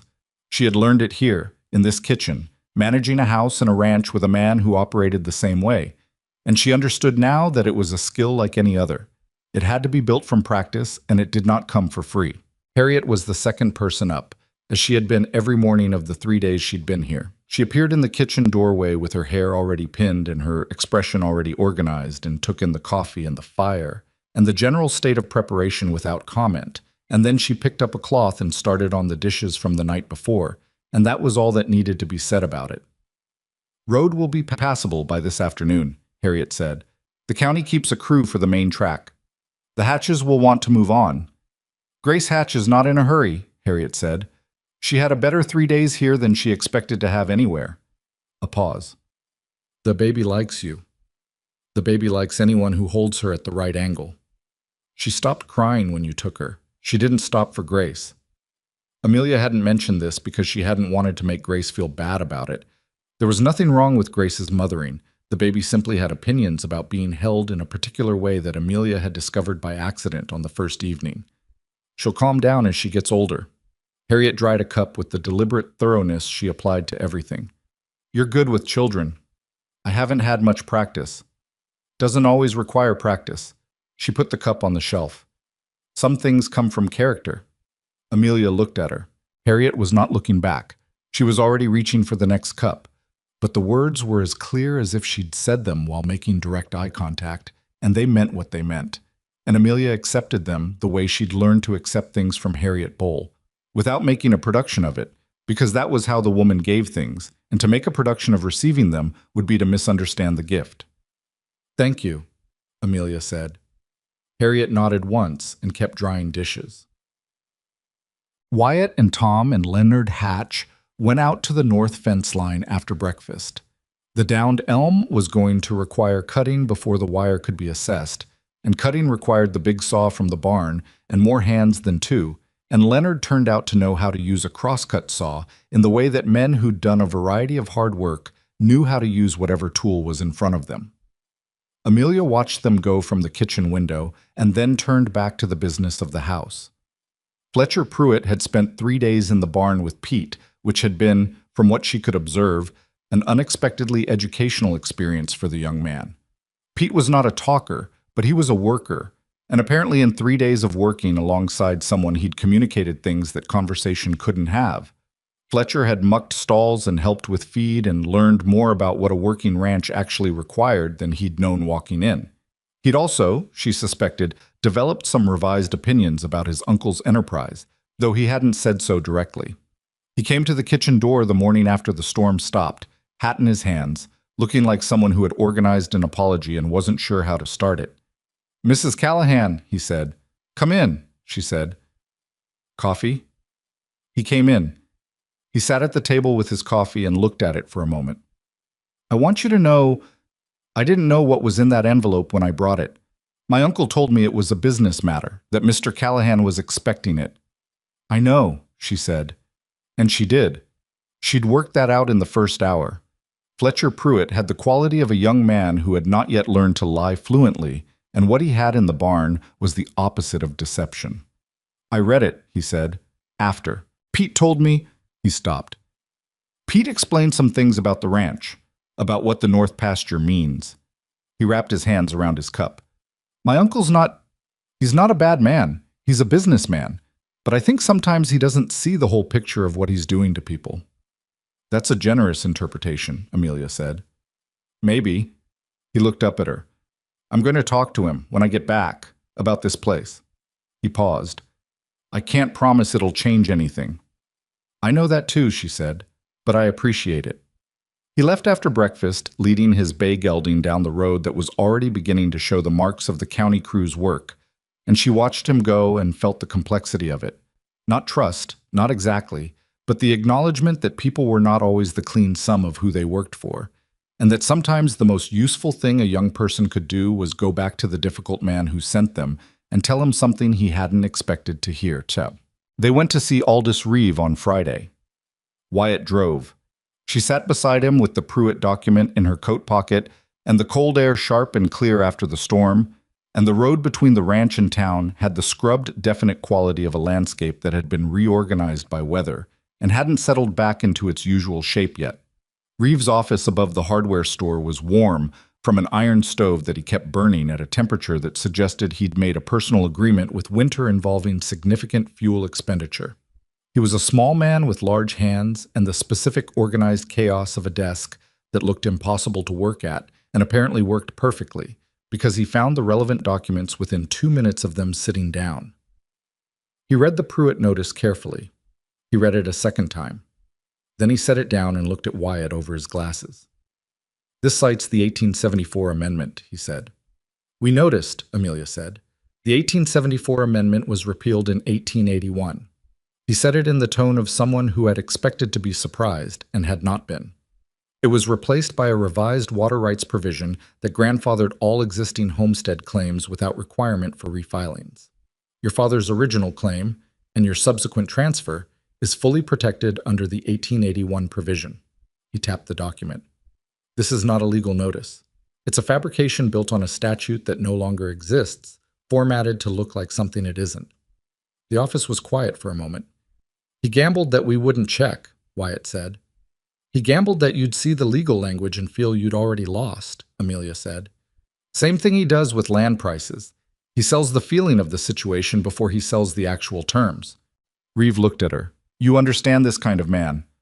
I've had occasion to, she said. What do you want to do about it? Reeve asked.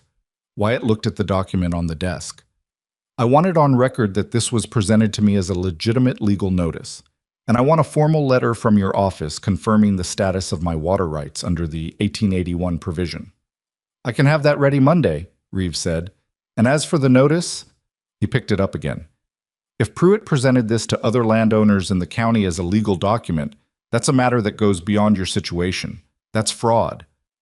The Haas family, Amelia said, and possibly Gentry and Delia Marsh. Reeve nodded slowly. I'll make some inquiries. He set the document down with the decisive placement of a man who had decided what category it belonged in. Mr. Pruitt has been operating in this county for 4 years.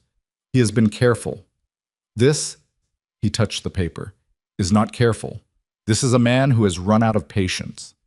He ran out of patience, Amelia said, because the plan stopped working the way he expected.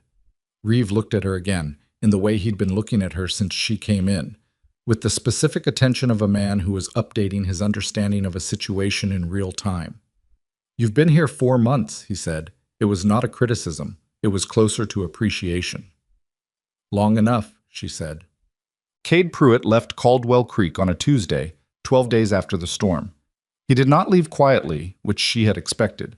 He left the way men who had planned carefully and lost anyway tended to leave, with noise designed to sound like dignity, stopping at the hotel desk to explain to the clerk that his business interests had simply moved in a different direction, that Caldwell Creek had been a consideration and was no longer, that he wished everyone well.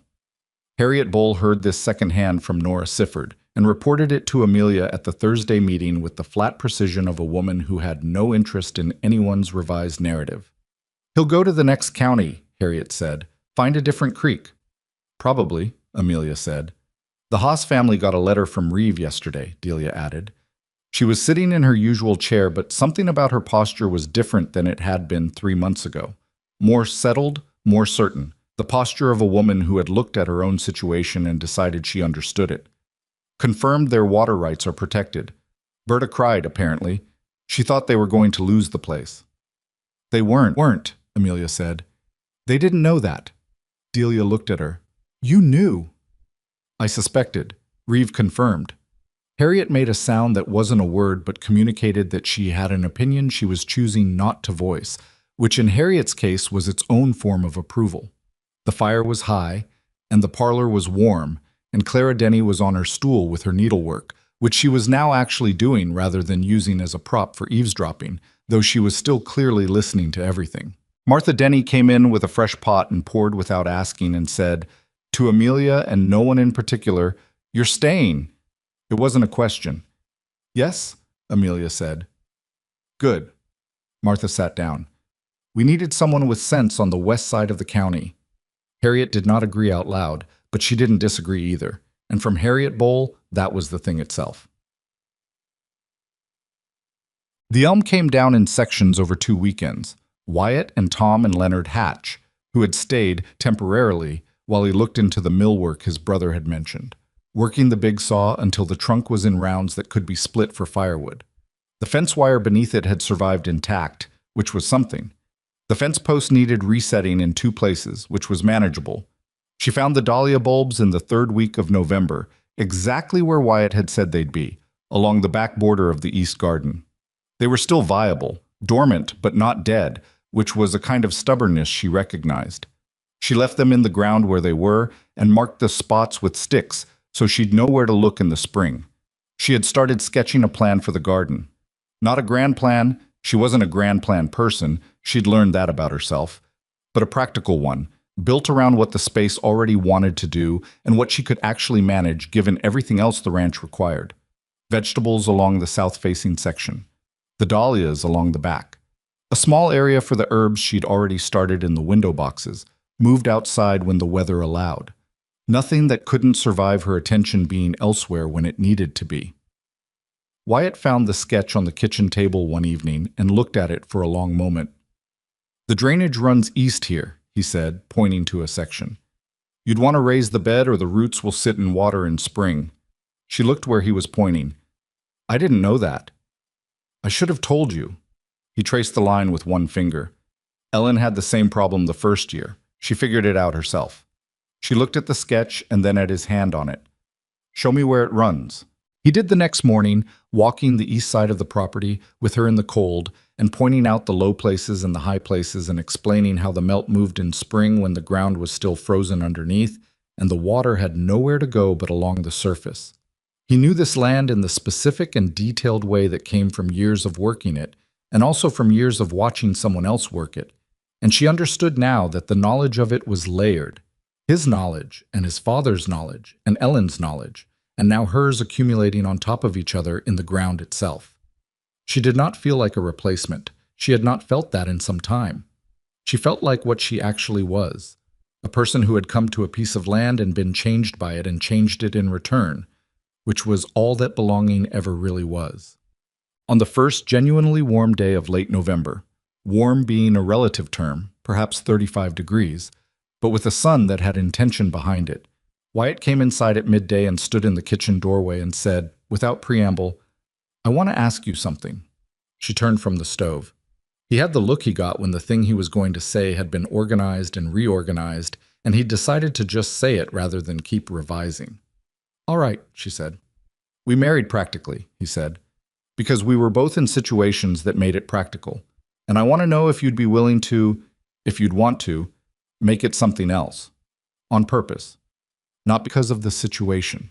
She looked at him for a moment. "I'm not good at this," he said, which was honest. "I'm better at it than I was 4 months ago, but I'm not good at it." "You're doing fine," she said. "I want to do better than fine." "Wyatt," she set down the spoon she was holding. "Yes, that's my answer." He was quiet for a moment, the way he was quiet when he was checking whether he'd understood correctly. "Just, yes." "You asked a clear question. Yes is a clear answer." She picked the spoon back up. "Don't make it more complicated than it needs to be." He stood in the doorway for another moment, and she could see him deciding what to do with the feeling, which was its own kind of complicated for a man who had spent 3 years deciding not to have it. Then he came into the kitchen and sat down at the table, and she put a plate in front of him and sat across from him, and they ate, and the kitchen was warm, and outside the snow was doing something that might be melting for the first time in weeks. "The garden," he said, partway through the meal. In spring, I'll help you with the drainage. I know, she said. You'll want to start earlier than you think. The season's short. You can tell me what you know, she said, and I'll figure out the rest. He looked at her with the look she had come to understand meant he was revising something, updating some interior accounting of the situation. Yes, he said. That's how it works. There's something that nobody tells you about belonging somewhere. They tell you it's about the place, that you'll know it when you find the right one, that it will feel like home in some immediate and unmistakable way. What they don't say is that belonging is not a feeling you find. It's a thing you build, slowly, out of the small and unremarkable materials of daily life. The morning fire, the mended harness, the herbs in the window boxes, the conversation over supper that isn't about anything important and is therefore about everything important. Amelia Hartwell had arrived at Caldwell Creek with a battered suitcase and $2.14, and the specific exhaustion of a person who has been managing alone for so long that being alone has started to feel like a permanent condition. She had expected, at best, a practical arrangement that would give her stability in exchange for work. She had expected to be useful. She had expected to be tolerated. She had not expected to be needed. Not in the way that it turned out she was needed. Not just for the cooking and the mending and the management of a household, but for the thinking and the watching and the willingness to walk into difficult situations and say the true thing when the true thing was uncomfortable. She had not expected that the qualities she'd spent her life seeing as problems, the directness that made people call her difficult, the refusal to be managed, the habit of understanding systems and the people who abused them, would turn out to be exactly what this particular piece of ground required. And she had not expected Wyatt Callahan. She had expected someone bearable who was also practical, and she had found a man who was imperfect in ways she respected and honest in ways that were rarer than they should be, and capable, slowly and at his own pace, of the kind of openness that people only managed when they'd been hurt badly enough to know the cost of staying closed. None of it was easy. That's the thing that would get lost if she told the story wrong. The ranch was hard. The county was hard. The winter was hard. Pruitt was a problem that got solved but left residue. There would be other Pruitts, other pressures, other envelopes on the kitchen table full of fear dressed as authority. Her past had followed her and she had faced it, and it was handled, but handling something was not the same as it having never happened. She was not the same woman who had stepped off the train. She was someone who had been made different by a place and by the people in it, and who had made them different in return. That was not a fairy tale. That was not a thing that happened because she was exceptional, or because the frontier rewarded virtue, or because things worked out for people who deserved them to. It was a thing that happened because she had shown up, and kept showing up, and done the work, and refused to be sent away by the people who had decided what she was before she had a chance to show them. The Dahlias came up in May, big and improbable and slightly overcrowded because she'd underestimated how much space they'd need, which was a problem she addressed and would address differently next year. Tom brought his wife's lavender seeds from wherever he'd been storing them, dry in a cloth bag in the bunkhouse, and she planted them along the south edge of the garden where they would have the heat they needed. Pete built a new trellis from the elm wood, working on it in the evenings with a care that was disproportionate to the stated purpose and therefore about something else entirely, which she understood. Clara Denny turned 13 and decided she wanted to learn to cook properly, and spent several Saturday mornings in Amelia's kitchen asking questions and receiving answers, and her mother sent a note that simply said, "She talks about you constantly, and I am grateful." Harriet Bowl never said another word about mail-order brides, or about the wisdom of Wyatt's decision, or about any of the opinions she had held and expressed that first day on the platform. She didn't apologize because Harriet did not apologize. But she showed up, consistently, and she was useful, consistently. And she ate at the Callahan kitchen table 3 Sundays out of 4, and sometimes told stories about Ellen that were not sad, just true. And Amelia listened to them the way she listened to everything that mattered, completely, and without pretending she wasn't affected. On a July evening, when the light was doing the thing Wyatt had tried to describe in the letter she'd read 4 times in a St. Louis rooming house, she was standing at the edge of the east garden pulling the last of the weeds from around the dahlias when she heard his boots on the path behind her. She didn't turn around. She knew the sound. "Tom wants to know if we're selling the far pasture cattle at the Pratt auction, or the county one," he said. "County," she said. "The prices were better last year and the transport shorter." That's what I told him. Then why did you come ask me? A pause. I didn't come to ask you that. She turned around. I was standing at the garden edge with his hat in his hands and the evening light on his face, and he looked like a man who was where he was supposed to be, which was the simplest and most complete thing she could think of to say about him. The drainage worked, she said. He looked at the dahlias. It did. I'll extend the bed next year. There's room along the fence line. There is, he said. And then, you're happy. She looked at the garden and the ranch and the wide July sky and the man standing at the edge of what they had built together, imperfectly and genuinely and without any guarantee that it would work out, and then she looked at him. Yes, she said, I am. She meant it in the way that she had learned to mean things since coming here, not as an absence of difficulty or a guarantee of permanence, but as a true statement about the present moment. She was standing in a garden she had made from neglect and dead growth, and the knowledge of a woman she'd never met, and her own two hands, and she was home, and she was happy, and those two things were not a coincidence. They walked back to the house together when the light finally gave out, and inside the kitchen the curtains moved slightly in the evening breeze through the open window, and supper was waiting, and the ranch settled into its nighttime sounds around them, steady and real. She had come looking for a way out. She had found, without planning it, a way in, into a life that asked everything of her and gave everything back. Not perfectly, not without cost, but everything worth having worked that way. She knew